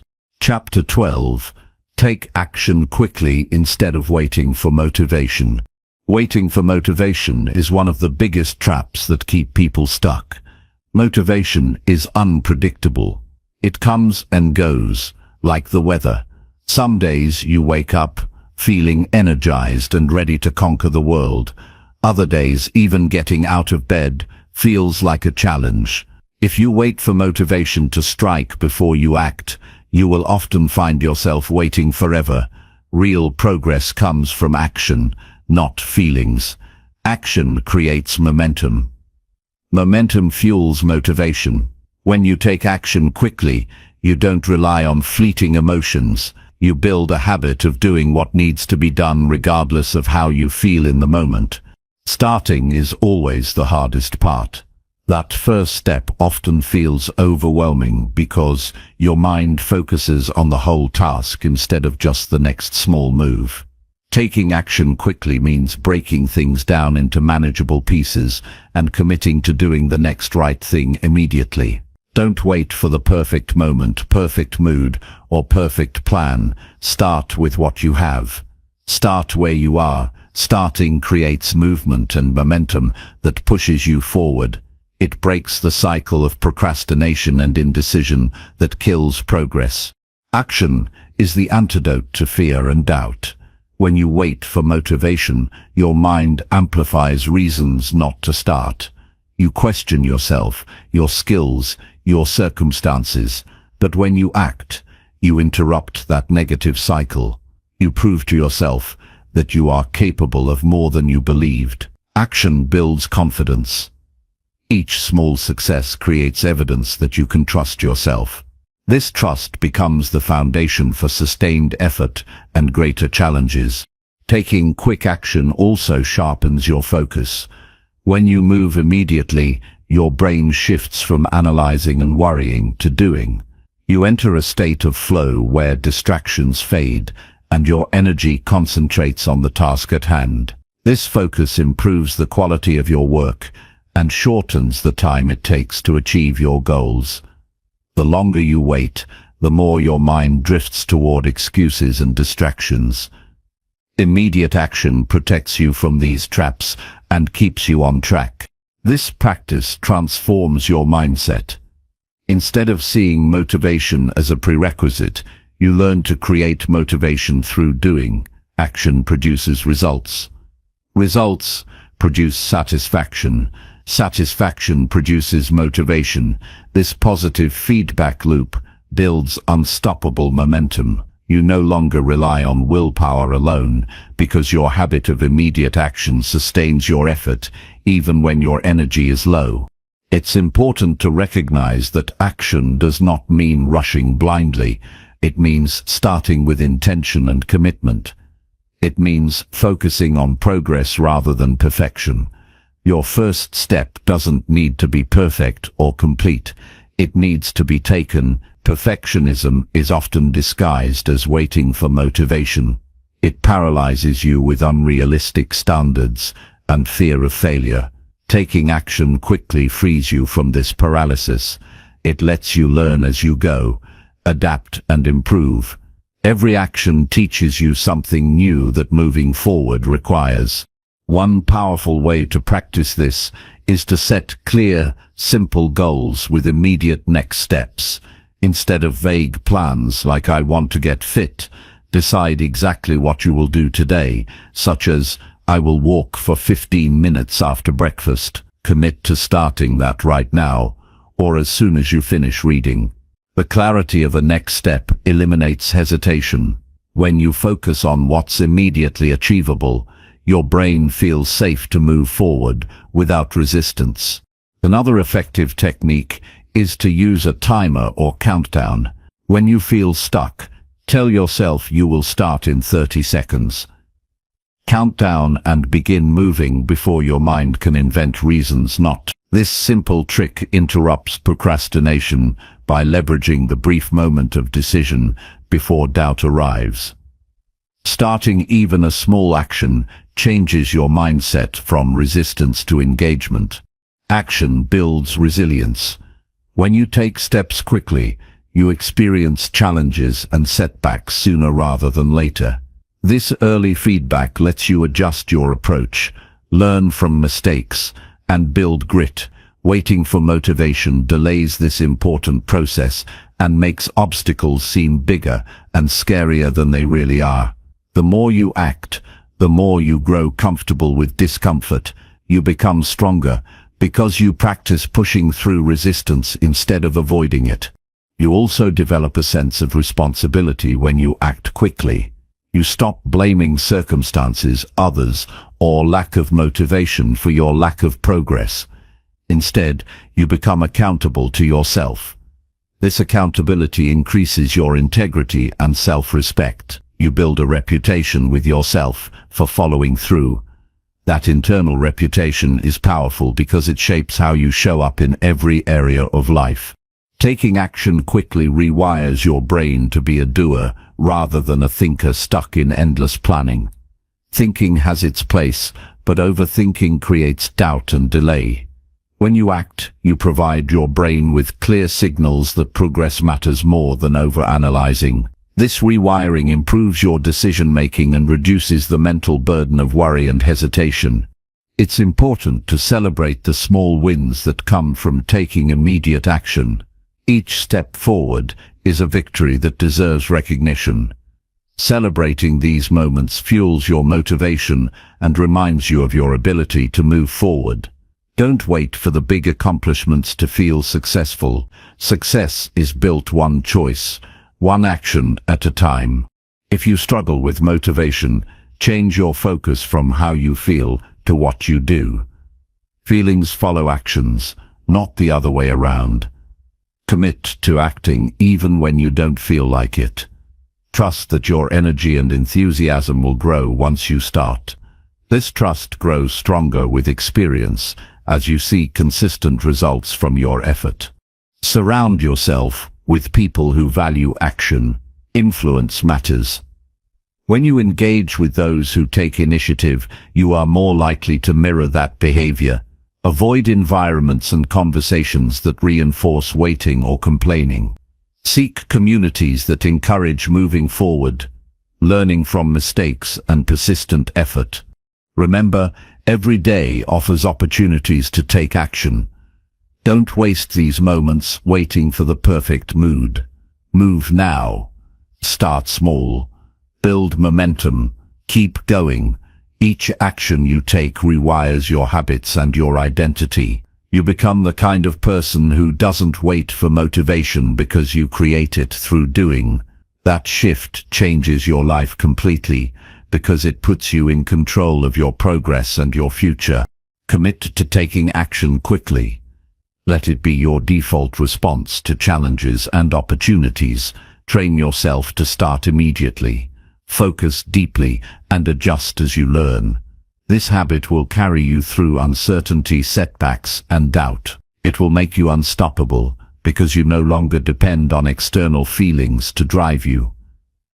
Instead, you rely on your own power to create momentum and achieve lasting growth. Chapter 13. Respect your time and use it with intention. Time is the most precious resource you have. Unlike money or possessions, it cannot be earned back once spent. Every moment that passes is gone forever, and how you use that moment shapes your entire life. Respecting your time means treating it as valuable, not disposable. It means understanding that how you spend your time directly influences your growth, happiness, and success. Using your time with intention requires awareness, discipline, and clear priorities. Without this respect, days slip away filled with distractions, regret, and wasted potential. Many people drift through their day without a plan, reacting to whatever pulls their attention. This is a fast track to feeling overwhelmed, unproductive, and dissatisfied. When you don't control your time, others will control it for you. Tasks that don't align with your goals fill your schedule. Social media, endless emails, and unnecessary meetings consume hours. You end up exhausted but with little progress. Respecting your time means choosing what deserves your attention and what doesn't. It means saying no to low-value activities and yes to what truly matters. To use your time with intention, you must first know your priorities. What are your highest values and goals? What activities align with your vision for your life? When these are clear, time management becomes less about cramming tasks and more about making space for what counts. You protect that space fiercely because you understand its value. You realize that every minute spent working toward your goals is an investment in your future. Intentional time use means planning your day with purpose. It's not about rigid schedules, but about setting clear intentions for how you want to spend your time. Start each day by deciding your top priorities and focusing your energy there. This practice guards against mindless scrolling or being pulled into distractions. It helps you move closer to your goals, steadily rather than spinning your wheels. Respecting your time also means setting boundaries.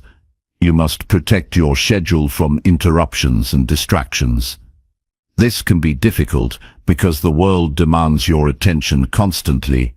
Phones ring, notifications ping, and people ask for your time. Learning to say no or delay responses when needed is crucial. Boundaries create the space you need to focus deeply and produce your best work. Without them, your time is fragmented and your effectiveness diminishes. Using your time intentionally requires discipline. It's easy to lose focus or give in to temptation. Distractions are designed to grab your attention because they benefit others, not you. The more you respect your time, the better you become at recognizing these traps and avoiding them. You develop habits that protect your focus, such as turning off notifications, scheduling breaks, and working in distraction-free environments. Another key to respecting your time is learning to delegate or eliminate tasks that don't require your direct involvement. Many people waste hours on low-impact activities simply because they haven't prioritized or streamlined their responsibilities. Freeing yourself from these tasks creates more space for meaningful work and rest. It's a sign of maturity to know when to ask for help or let go of less important demands. Intentional time use also includes regular reflection. Taking time to review how you spent your day or week helps you identify areas where time was wasted or well used. This awareness enables you to adjust and improve continually. Without reflection, it's easy to repeat the same unproductive patterns.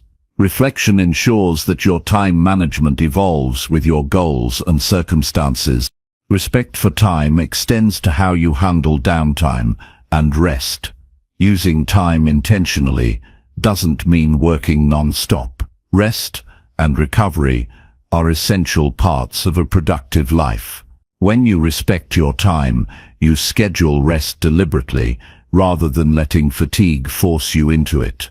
Quality rest replenishes your energy and creativity, making your working hours more effective.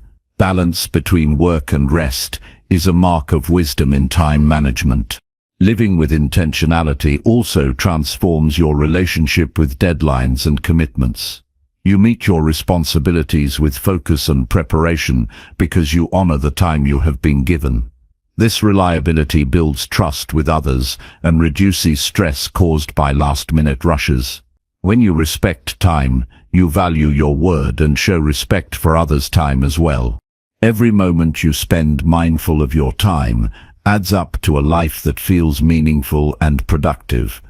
The habit of respecting time builds confidence because you see real progress in what matters. It also increases your satisfaction because you control how your life unfolds instead of feeling pushed by circumstances. Time well used creates freedom. The freedom to choose your path and shape your future. Ultimately, respecting your time is an act of self-respect. It means valuing your own life and potential enough to guard the hours you have. It means living consciously rather than on autopilot. It means committing to daily choices that align with your highest goals and deepest values. This commitment shapes your character and builds a foundation for lasting success. Choose each day to treat your time as the treasure it is. Make deliberate decisions about what you allow into your schedule. Protect your focus from distractions and fragmentation. Build habits that support sustained attention and meaningful action. Reflect regularly and adjust as needed. Balance work with rest to maintain energy and clarity. Honor commitments with preparation and respect. This way, you use your time not just to get through the day, but create a life of purpose and impact. Respecting your time is a skill you develop through consistent practice. The more you practice, the more natural it becomes. Soon, intentional time use is no longer a chore, but a way of life. It empowers you to accomplish what matters most without feeling overwhelmed or scattered. It frees you from regret over wasted hours and replaces it with pride in how you live. This respect for time elevates every area of your life and helps you become the person you aspire to be. Live today as if you truly value every moment, because you do. Use your time intentionally, protect it fiercely, and watch how your life transforms. The moments you invest wisely build a future filled with meaning, achievement, and fulfillment. Chapter 14. Stop comparing yourself and focus on your path. Comparing yourself to others is a trap that robs you of peace and progress. When you focus on what others have or where they are, you lose sight of your unique journey and potential. Every person's path is different, shaped by experiences, values, and timing. Constantly measuring your worth against someone else's achievements only breeds frustration, self-doubt, and distraction. The moment you stop comparing and start focusing on your own path, you reclaim your energy and clarity. You become free to grow in your own way at your own pace, without unnecessary pressure or envy. The problem with comparison is that it is based on incomplete information. You see others' success, but rarely their struggles, sacrifices, or failures. Social media, conversations, and appearances highlight the highlight reels, not the full story. This creates unrealistic standards that you can never fully reach. When you accept this, you can stop trying to match others and instead focus on your authentic progress. Real success is personal and relative to your goals, not a competition against someone else. Focusing on your path means knowing yourself deeply. It requires identifying what truly matters to you, rather than what society or others tell you to want. When your goals come from your values and passions, motivation becomes internal and sustainable. You no longer chase achievements for approval or comparison, but for fulfillment.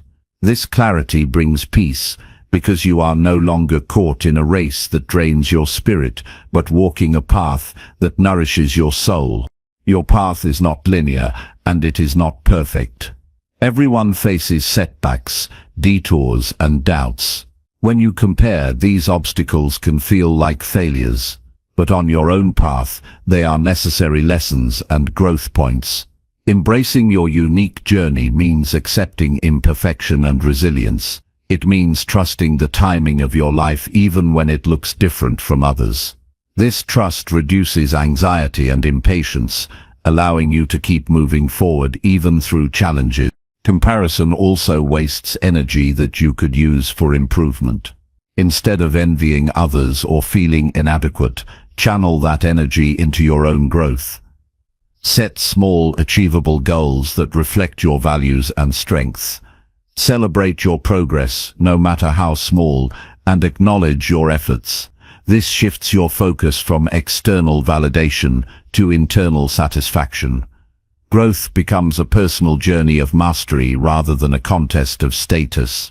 Building this mindset requires awareness and practice. Notice when you catch yourself comparing and pause.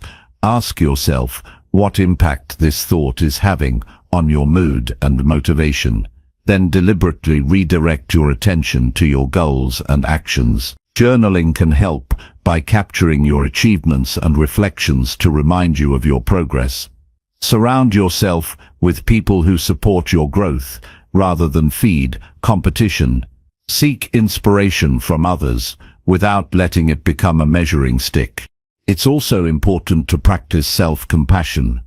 Comparing often leads to harsh self-judgment. Treat yourself with the same kindness you would offer a friend. Recognize your efforts and progress without demanding perfection. Self-compassion strengthens resilience and keeps you motivated through setbacks. It creates a foundation of self-acceptance that comparison tries to erode. Remember that your worth is not determined by how you rank against others. You are valuable simply because you exist and have unique contributions. When you stop comparing, you allow yourself to shine authentically without trying to fit a mold or meet external expectations. This authenticity attracts genuine connections and opportunities aligned with your true self. Focus on your path by setting clear intentions for what you want to achieve and who you want to become. Create a vision that excites and motivates you. Break this vision into daily actions and habits that move you closer step by step. Let your progress be measured by your own standards and fulfillment. This personalized approach to growth is sustainable and fulfilling. Celebrate the uniqueness of your journey. There is no one else like you with your combination of talents, experiences, and perspective. Your path holds gifts that no comparison can replicate. When you embrace this, you develop confidence and joy in your growth. You become a source of inspiration for others by living authentically rather than chasing someone else's version of success. Stop comparing today. Make a conscious choice to focus your time, energy, and thoughts on your own path. Protect your mental space from distractions and social pressures that invite comparison. Fill your mind with positive affirmations of your worth and progress. Commit to living intentionally and authentically each day. This shift will change how you see yourself and your potential. You will find freedom from envy and frustration. You will find motivation that comes from within. You will find peace in knowing your journey is enough. This freedom fuels creativity, courage, and resilience that comparison can never provide. Your path is your power. Respect it, nurture it, and watch your life transform in ways that comparison never could. Chapter 15. Listen more than you speak in every conversation. Listening more than speaking is a skill that few truly master, yet it holds immense power to transform relationships, deepen understanding, and expand wisdom.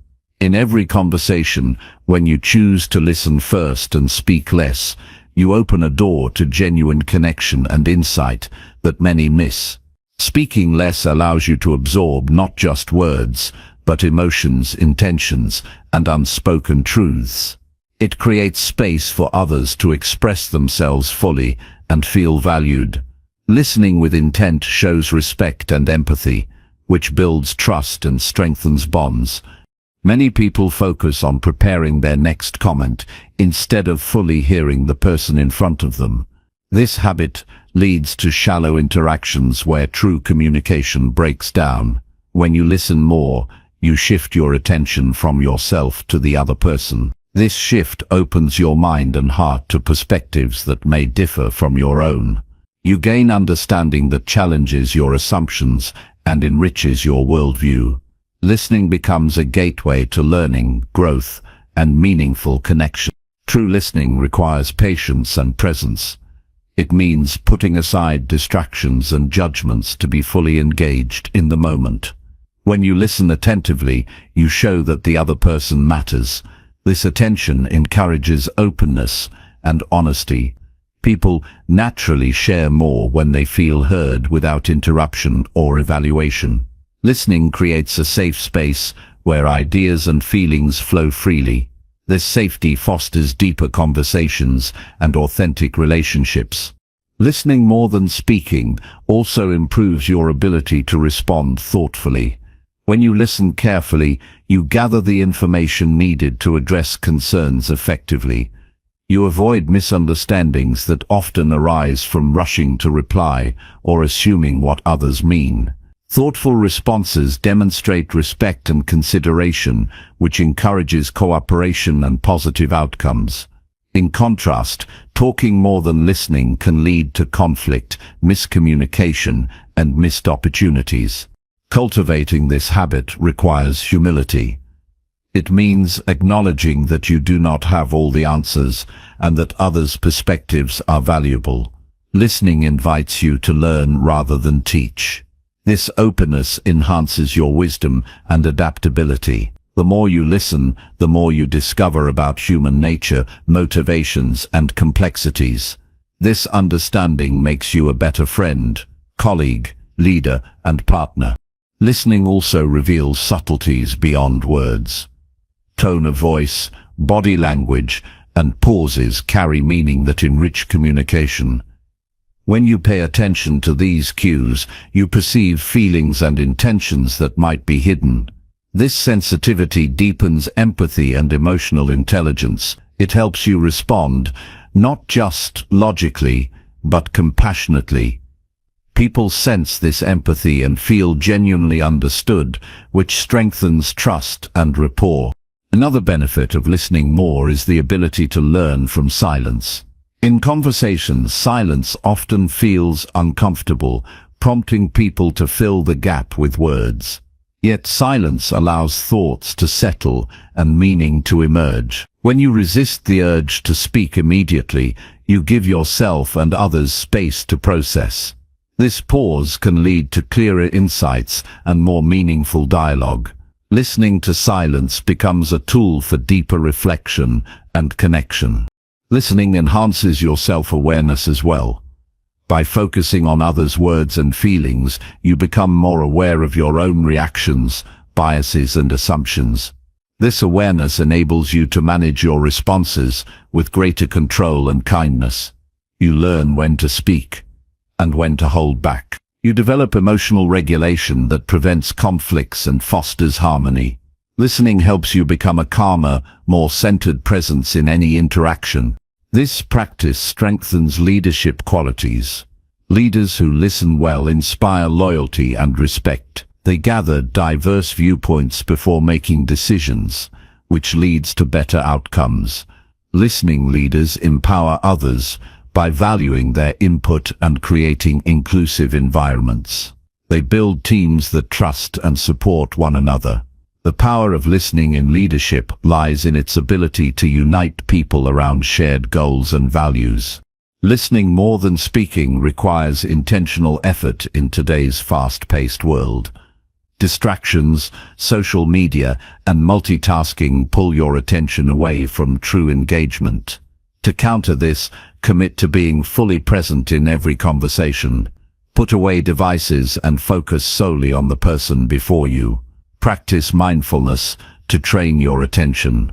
Remind yourself that listening is a gift you give and receive. It also means resisting the temptation to dominate discussions or interrupt. Allow others to finish their thoughts without jumping in. Ask open-ended questions that encourage deeper sharing rather than steering the conversation toward your agenda. Paraphrase and summarize what you hear to confirm understanding. These techniques demonstrate respect and ensure clarity. Listening more than speaking transforms how you relate to others and yourself. It creates a foundation of trust, respect, and empathy that enriches every interaction. You become a better learner, thinker, and communicator. Your relationships deepen and become more meaningful. You experience less conflict and more cooperation. The simple choice to listen first opens a world of growth and connection that words alone cannot achieve. Make listening your default mode in every conversation. Treat it as an active practice that requires focus and intention. Let silence be your friend and curiosity your guide.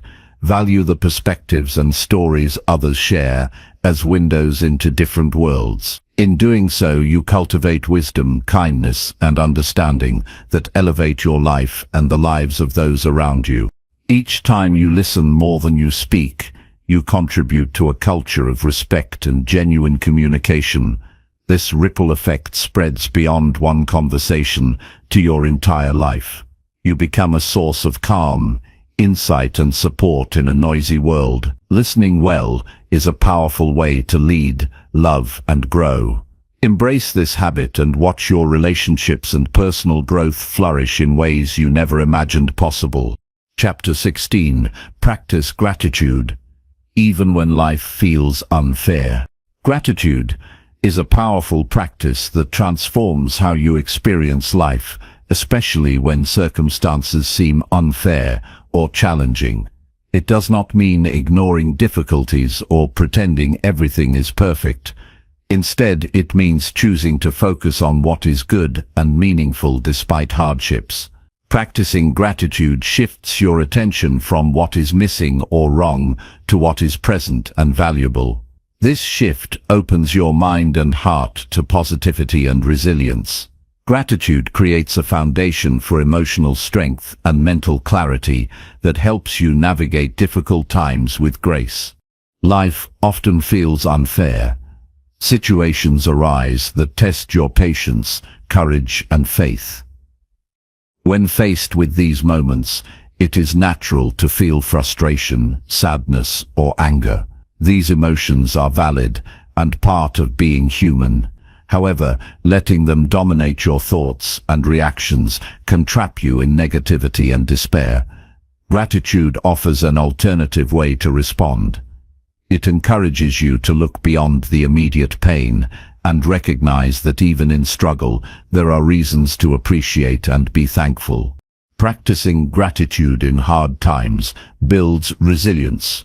It strengthens your ability to cope with stress by reminding you that your life contains sources of hope and joy. These sources might be as simple as a kind gesture, a breath of fresh air, or a memory that brings comfort. Focusing on these positives reduces the power of adversity over your mood and outlook. It helps you maintain a balanced perspective where challenges are real but not all defining. Gratitude also changes your brain chemistry. Studies show that regularly expressing gratitude increases dopamine and serotonin levels, chemicals that boost happiness and well-being. This natural mood lift makes it easier to face difficulties with calmness and optimism. Over time, gratitude rewires your brain to notice and appreciate good things more easily, creating a positive feedback loop. This means that practicing gratitude is not just a mental exercise, but a way to reprogram your emotional habits for the better. This practice requires intention and consistency. Gratitude does not always come naturally, especially when life feels unfair. You must actively seek what to be thankful for each day. One effective way is to keep a gratitude journal where you write down 3 things you appreciate daily. These can be small or large, ordinary or extraordinary. The act of writing reinforces your awareness and creates a record you can revisit when times are tough. This habit trains your mind to find light even in darkness. Gratitude deepens your relationships. When you express appreciation to others, you strengthen bonds and foster kindness. Sharing gratitude reminds you of the support and love around you, which can be a powerful source of comfort in difficult moments. It also encourages others to show gratitude, creating a cycle of positive connection. Recognizing the good in others shifts your focus from isolation to community and shared humanity. Practicing gratitude helps you embrace acceptance. Life will not always be fair or easy, but gratitude allows you to accept what is without resignation. It is an active choice to find meaning and growth in hardship rather than resisting or resenting. Acceptance grounded in gratitude reduces suffering by easing resistance to reality. It opens space for healing and constructive action instead of bitterness or denial. Gratitude encourages humility. It reminds you that your life is part of a larger web of support and fortune. Recognizing the contributions of others and circumstances beyond your control cultivates a sense of interconnectedness and respect. This humility protects against entitlement and comparison, making your journey more peaceful and fulfilling. Even small moments of gratitude can have profound effects. Appreciating a sunrise, a smile, or a moment of peace connects you to the present and shifts your mind from worry to wonder. These moments accumulate to create a mindset where gratitude becomes a natural response rather than a forced effort. This mindset anchors you in positivity regardless of external challenges. When life feels unfair, practicing gratitude is not about minimizing pain, but about strengthening your capacity to endure and grow. It helps you see that suffering does not erase the good in your life. Instead, gratitude grenelles that good and bad coexist, and your choice is where to place your attention. This choice shapes your experience and influences how you respond to life's difficulties. Gratitude empowers you to reclaim your narrative. Instead of seeing yourself as a victim of circumstance, you become an active participant in your story who acknowledges both struggles and blessings. This empowerment creates hope and motivates you to keep moving forward with courage and faith. Make gratitude a daily discipline. Begin each day by acknowledging something you are thankful for. Throughout the day, notice and appreciate acts of kindness, beauty, or progress. Before sleep, reflect on what went well or what you learned. This rhythm of gratitude nourishes your soul and builds resilience against despair. In practicing gratitude, you become a beacon of light for others. Your appreciation and positivity inspire those around you to find their own reasons for thankfulness. This ripple effect spreads hope and strength beyond your immediate circle. Gratitude transforms your life by shifting your focus from scarcity to abundance. It makes your challenges more manageable and your joys more vivid. It deepens your connections and strengthens your spirit. Even when life feels unfair, gratitude offers a path to peace, growth, and lasting happiness. Choose this path daily and watch how your perspective, emotions, and life itself change in profound ways. Chapter 17. Move your body daily to sharpen your mind. Moving your body every day is one of the most effective ways to enhance not only your physical health, but also your mental clarity and sharpness. Physical activity stimulates the brain, improving cognitive functions like memory, attention, and problem-solving skills. The connection between exercise and brain health is profound and backed by extensive research. When you commit to moving regularly, you unlock benefits that go far beyond the obvious improvements in strength or endurance. Your mind becomes more alert, focused, and resilient. Daily movement increases blood flow throughout your body, including your brain. This improved circulation delivers oxygen and nutrients that are essential for optimal brain function. It helps clear out toxins and promotes the growth of new brain cells, a process known as neurogenesis. This biological impact translates to better memory retention, quicker thinking, and enhanced creativity. Moving your body regularly sets the stage for a sharper, more agile mind. Exercise also stimulates the release of neurotransmitters such as dopamine and serotonin, which regulate mood and motivation. These chemicals reduce stress and anxiety, allowing your mind to operate more calmly and effectively. When your brain is less clouded by worry or fatigue, you can concentrate more deeply and make clearer decisions. This mental clarity supports learning and productivity, helping you tackle daily challenges with confidence. Consistent physical activity builds resilience to mental fatigue. Just as your muscles get stronger with use, your brain becomes more capable of sustained focus and endurance through regular movement. This stamina makes it easier to maintain attention during complex tasks and reduces mental errors. When you move your body daily, you develop a mind that can push through distractions and stay engaged longer. The type of movement you choose can vary depending on your preferences and physical condition. Walking, stretching, yoga, dancing, swimming, or strength training all contribute to brain health. The key is consistency and making movement a daily habit. Even short bursts of activity spread throughout the day can add up to significant cognitive benefits. Regular movement breaks improve energy levels and prevent the sluggishness that comes from prolonged sitting. Movement also supports better sleep, which is vital for mental sharpness. Quality sleep consolidates memories and clears mental clutter. Physical activity helps regulate your sleep patterns by balancing hormones and reducing restlessness. When you sleep well, your brain functions at its best during waking hours. This cycle of movement and restful sleep fuels sustained cognitive performance. Physical activity enhances brain plasticity, the ability to adapt and reorganize neural connections. This adaptability is crucial for learning new skills, recovering from setbacks, and maintaining mental agility as you age. Moving your body daily strengthens these neural pathways, helping you remain flexible and open to new experiences. This flexibility supports problem-solving and creative thinking. Engaging in movement also provides a mental break from work or stress.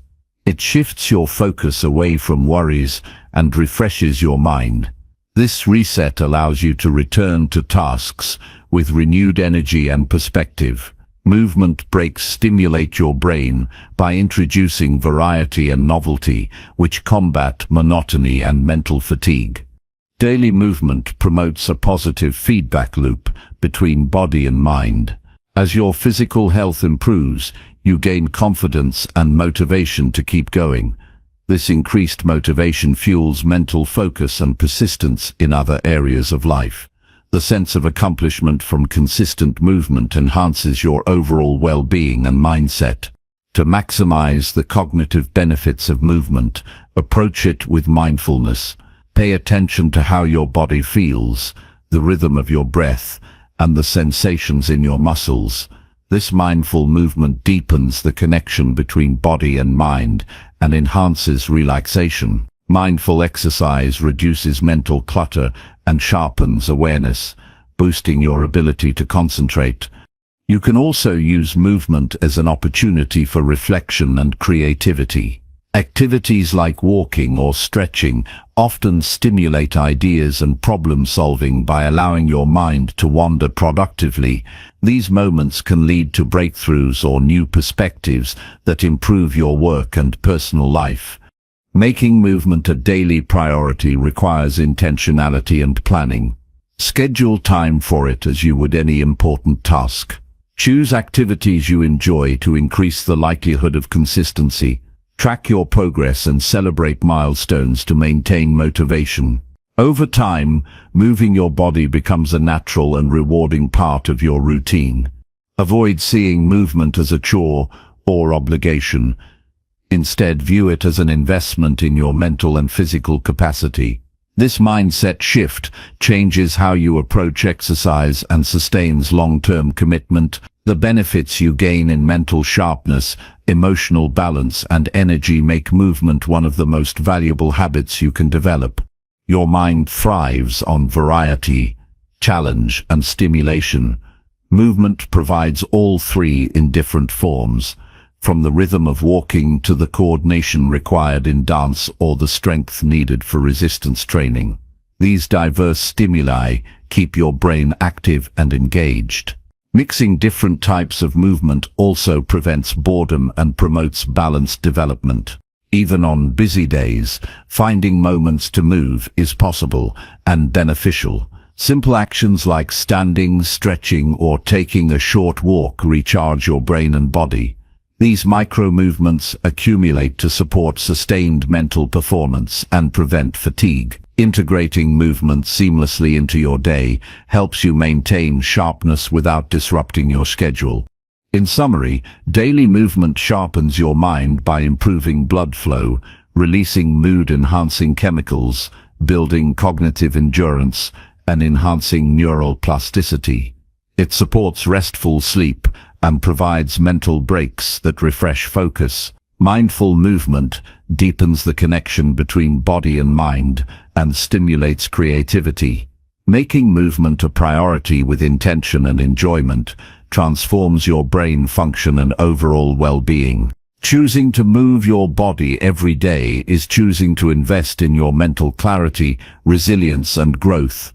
This simple yet powerful habit unlocks energy and focus that improve every aspect of your life. The discipline of consistent movement builds a mind that is alert, adaptable, and ready to meet any challenge. By committing to daily movement, you create a foundation for lifelong mental sharpness and vitality. Chapter 18. Face your fears instead of running from them. Fear is one of the most powerful emotions we experience, and it often shapes our decisions and actions in ways we don't fully realize. When fear appears, the instinct to run or avoid the source is natural, but this avoidance rarely solves the underlying issue. Running from fear only strengthens its hold and limits your growth and potential. Facing your fears directly is the path to freedom and empowerment. It is a courageous choice that leads to personal transformation and resilience. Fear signals uncertainty and risk. It alerts you to potential danger or discomfort.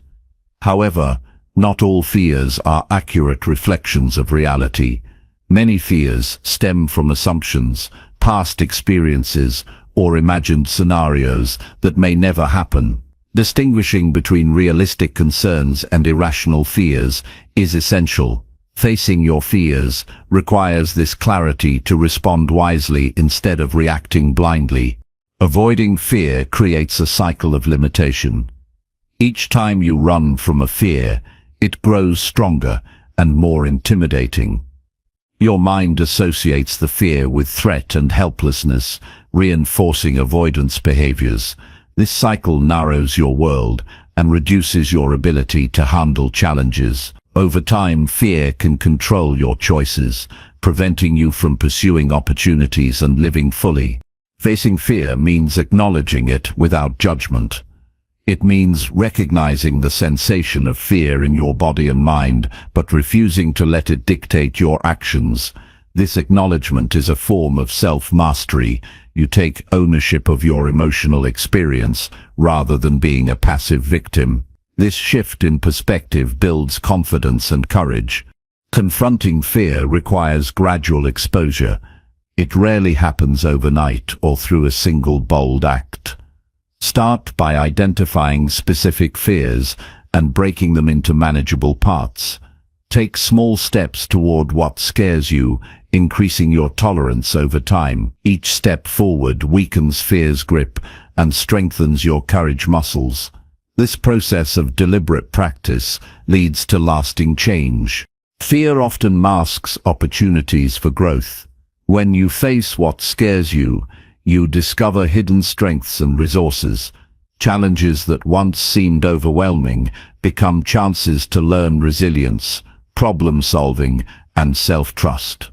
Overcoming fear reveals your capacity to adapt and thrive in uncertainty.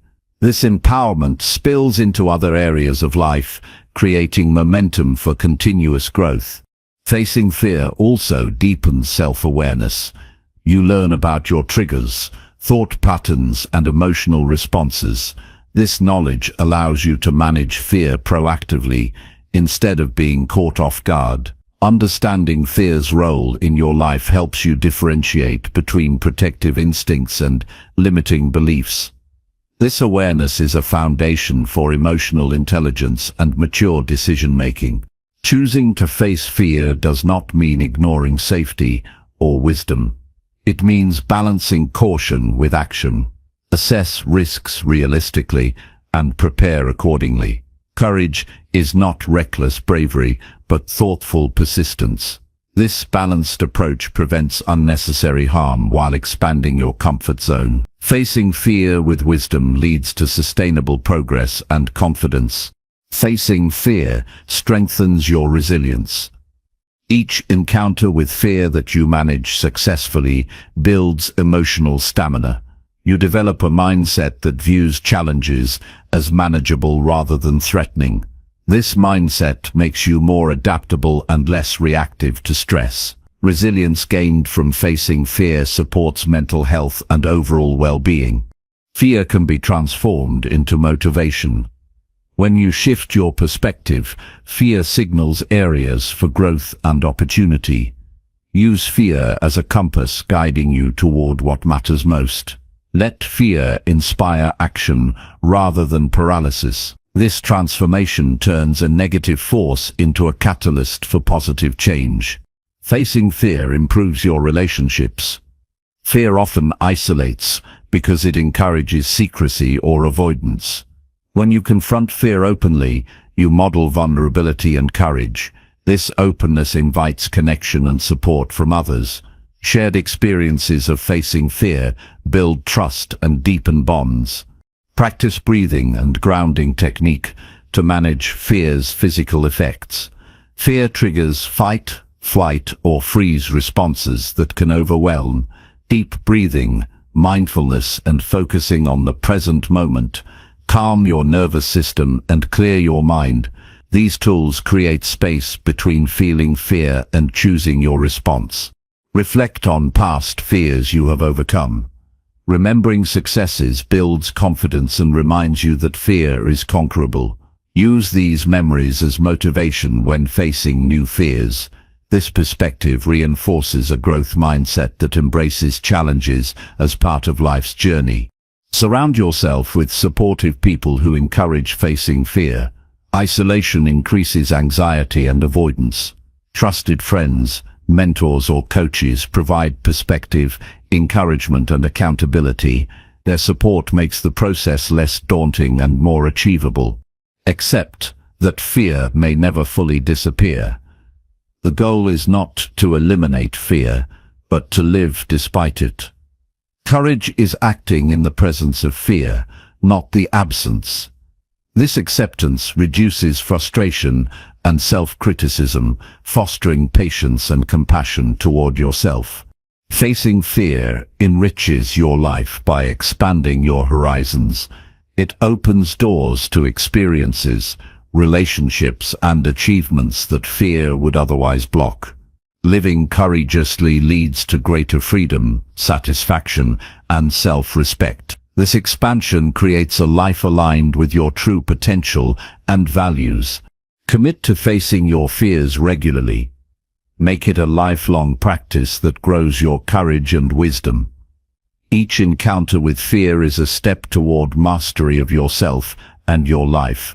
This commitment transforms fear from a barrier into a bridge to growth. In every moment of fear, remember you have the power to choose. You can choose to run or to face. Choosing to face fear builds strength, insight, and freedom. This choice shapes your character and your destiny. Embrace fear as a teacher rather than an enemy. Learn what it reveals about your values and desires. Use its lessons to guide your growth and decisions. This respectful relationship with fear empowers you to live fully and fearlessly. Facing fear is a transformative act of self-respect. It honors your potential and affirms your commitment to your growth. It frees you from the chains of avoidance and opens your path to courage, resilience, and fulfillment. Choose this path daily and watch your life expand beyond limitations once set by fear. Chapter 19. Invest in skills that make you independent. Investing in skills that foster independence is one of the most valuable decisions you can make in life. Independence creates freedom and confidence, allowing you to navigate challenges and opportunities on your own terms. Building practical skills that reduce reliance on others empowers you to take control of your destiny. This investment pays dividends over time by increasing your self-sufficiency and resilience in an unpredictable world. The first step toward independence is identifying skills that provide direct and immediate value. These are skills that help you solve everyday problems, manage your resources wisely, and make informed decisions. Financial literacy, basic home repairs, cooking, communication, and critical thinking are examples of such skills. Mastering these areas equips you to handle life's demands without unnecessary dependence on others. This autonomy reduces stress and increases your ability to respond effectively to change. Developing skills requires focused effort and consistent practice. It is not enough to simply learn theoretically. You must apply knowledge regularly to build confidence and competence. Setting specific goals for skill acquisition helps maintain motivation and track progress. Break complex skills into smaller, manageable parts and practice them repeatedly. This disciplined approach accelerates mastery and reinforces your sense of independence. Skill investment also means embracing a growth mindset. Accept that learning new abilities can be challenging and that mistakes are part of the process. Viewing setbacks as opportunities to improve rather than failures keeps you engaged and persistent. This mindset encourages lifelong learning, which is essential for maintaining independence in a rapidly evolving world. Your adaptability depends on your willingness to continuously update and expand your skill set. Prioritize skills that align with your personal goals and circumstances. If financial security is a priority, focus on budgeting, saving, investing, and understanding credit. If physical health matters most, develop skills in nutrition, exercise, and self-care. Tailoring your learning to your unique needs ensures your efforts produce meaningful and practical results.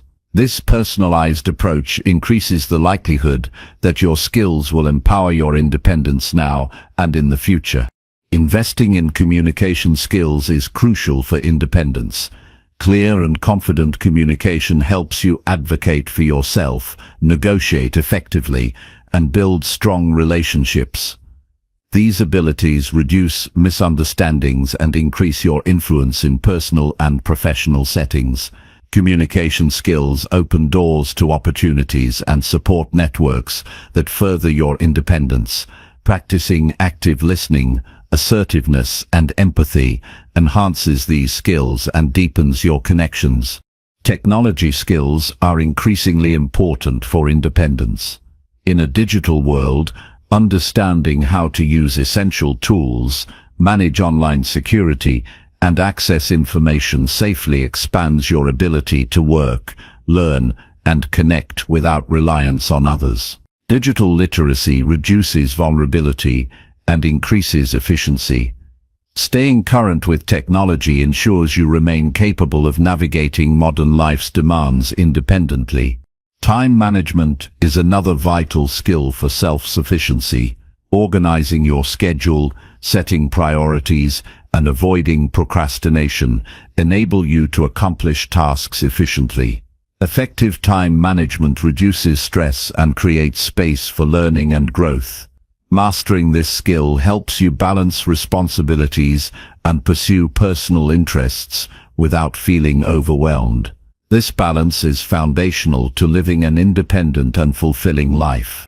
Financial independence is a cornerstone of overall self-reliance. Learning how to manage money wisely protects you from economic instability and empowers your choices.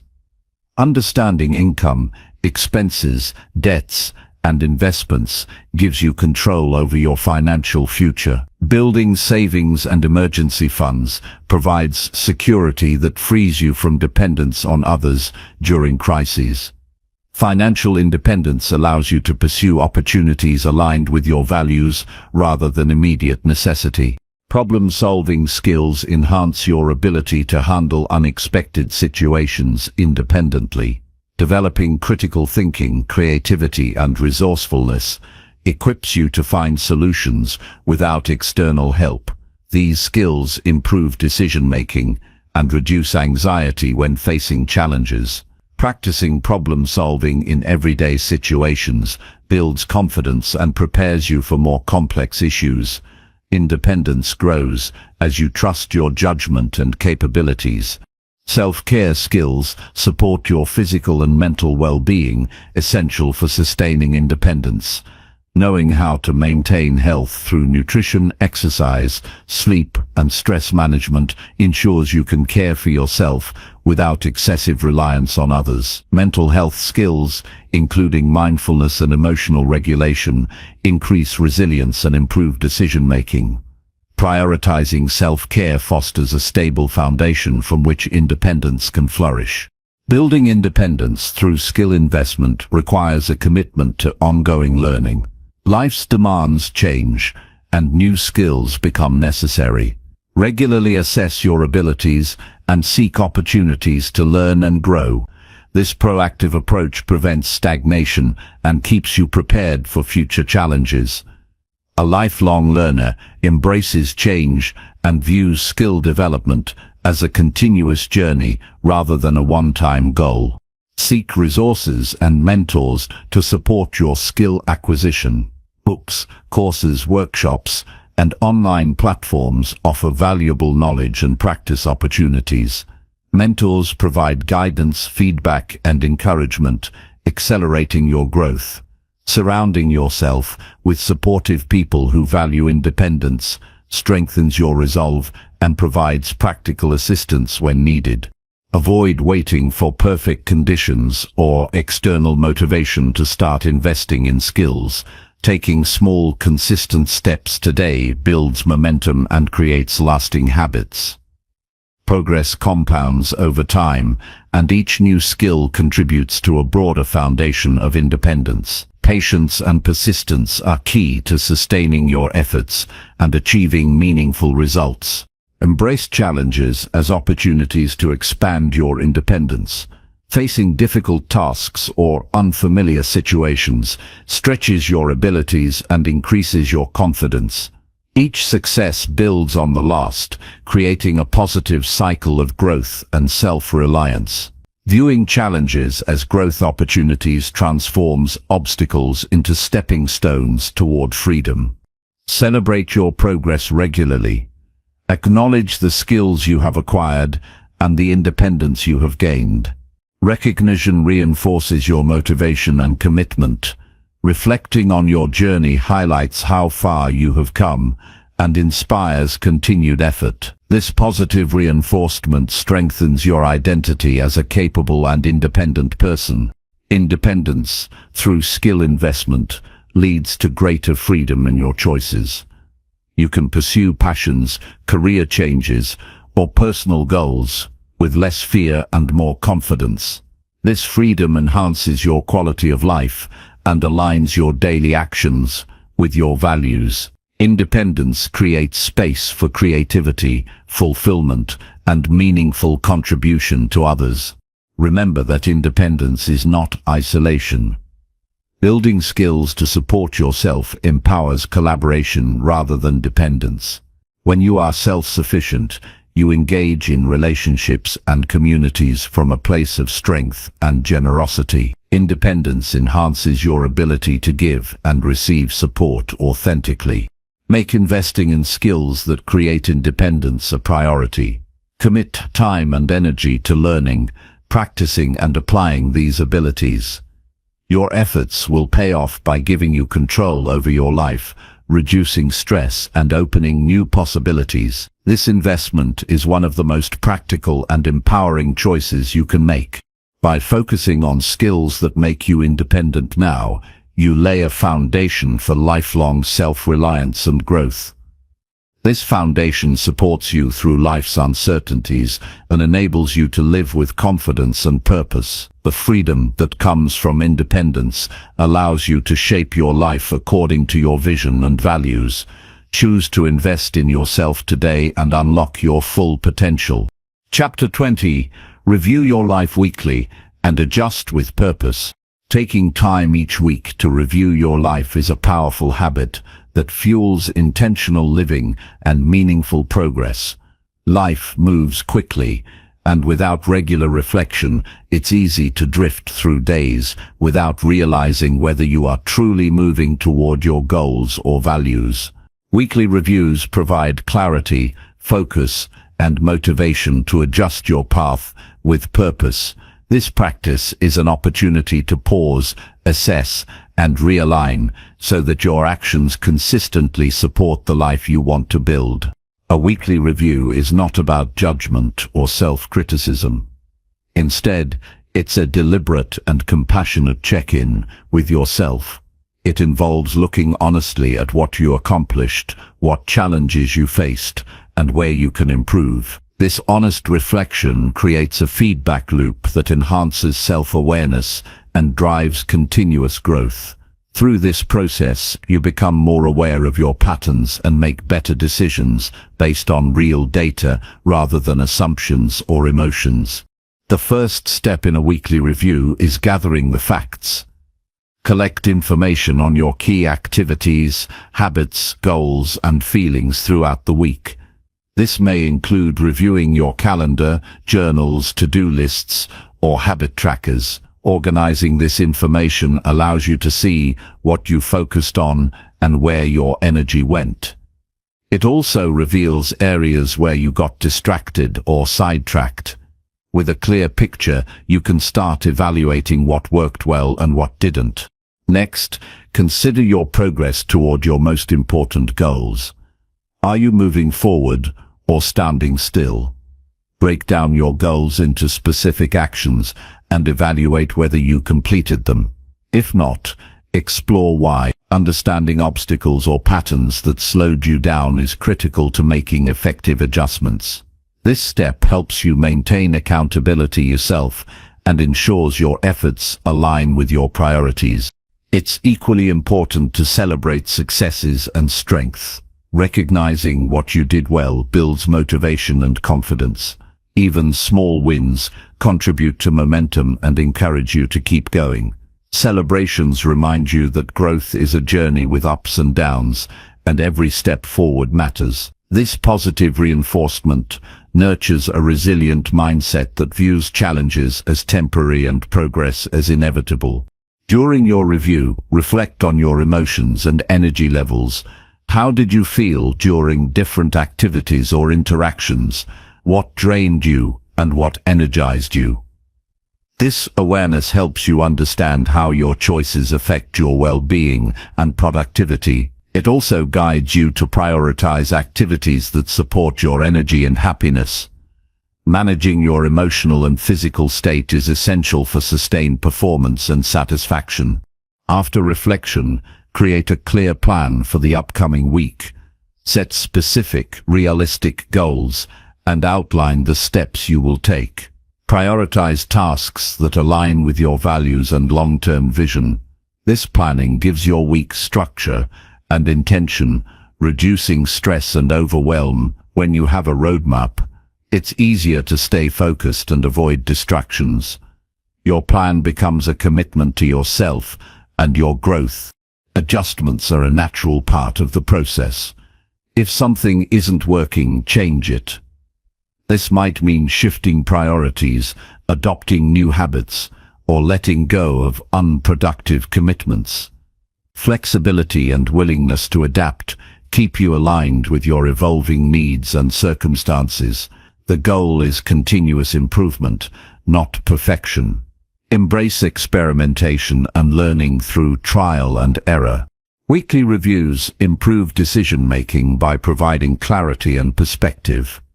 Instead of reacting impulsively, you respond thoughtfully based on reflection. This habit strengthens your ability to make intentional choices that support your well-being and goals. Over time, this disciplined approach transforms your life from one of reactivity to one of purpose-driven action. Make your weekly review a consistent ritual. Choose a specific day and time that works best for you and stick to it. Creating a routine builds discipline and ensures this important practice doesn't get overlooked. Treat it as a valuable appointment with yourself that supports your growth and happiness.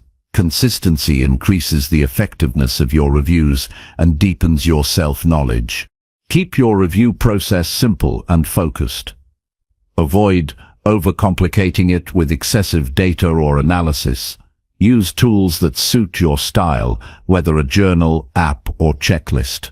The key is to make it sustainable and enjoyable so that you look forward to it rather than dread it. This positive attitude enhances the quality of your reflection and planning. Incorporate questions that prompt meaningful insight during your review. Ask what you learned, what you would do differently, and what you are grateful for. These questions encourage deeper thinking and help you identify lessons that fuel growth. They also cultivate gratitude and a positive mindset, which balance honesty with kindness toward yourself. Use your weekly reviews to reconnect with your core values and purpose. Check whether your actions align with what truly matters to you. If not, explore how to bring your daily life closer to your authentic self. This alignment increases fulfillment and motivation, making your efforts feel meaningful rather than burdensome. Living according to your values is a foundation for lasting happiness. Sharing your review process with a trusted friend, coach, or mentor can enhance accountability and insight. External perspectives offer feedback and encouragement that deepen your understanding. Discussing your reflections also builds connection and support, which are vital for sustained growth. You don't have to do this alone. Collaboration enriches the journey. Reviewing your setbacks with curiosity rather than blame fosters resilience. Every challenge is an opportunity to learn and improve. Shifting your mindset in this way reduces fear of failure and encourages bold action. This mindset creates a safe space for experimentation and innovation in your personal growth. As you practice weekly reviews, you develop a stronger sense of control over your life. You become the driver of your journey rather than a passenger. This empowerment enhances confidence and reduces anxiety about the future. You trust yourself to navigate challenges and seize opportunities. In time, weekly reviews become a habit of self-leadership. You learn to guide your actions and decisions with wisdom and intentionality. This leadership applies to all areas of life, from work to relationships to health. Developing this skill creates a foundation for continuous personal and professional growth. Remember that life is dynamic, and your plans will evolve. Weekly reviews help you stay flexible and responsive to change without losing sight of your goals. This balance of stability and adaptability supports long-term success and satisfaction. You build a life that is both purposeful and resilient. The commitment to review your life weekly is a commitment to yourself and your future. It honors your desire for growth, clarity, and fulfillment. By dedicating this time regularly, you build a habit that shapes your life trajectory positively. This simple practice becomes a cornerstone of your self-improvement journey. Approach each weekly review with honesty, kindness, and curiosity. These qualities create a supportive environment for deep reflection and meaningful adjustment.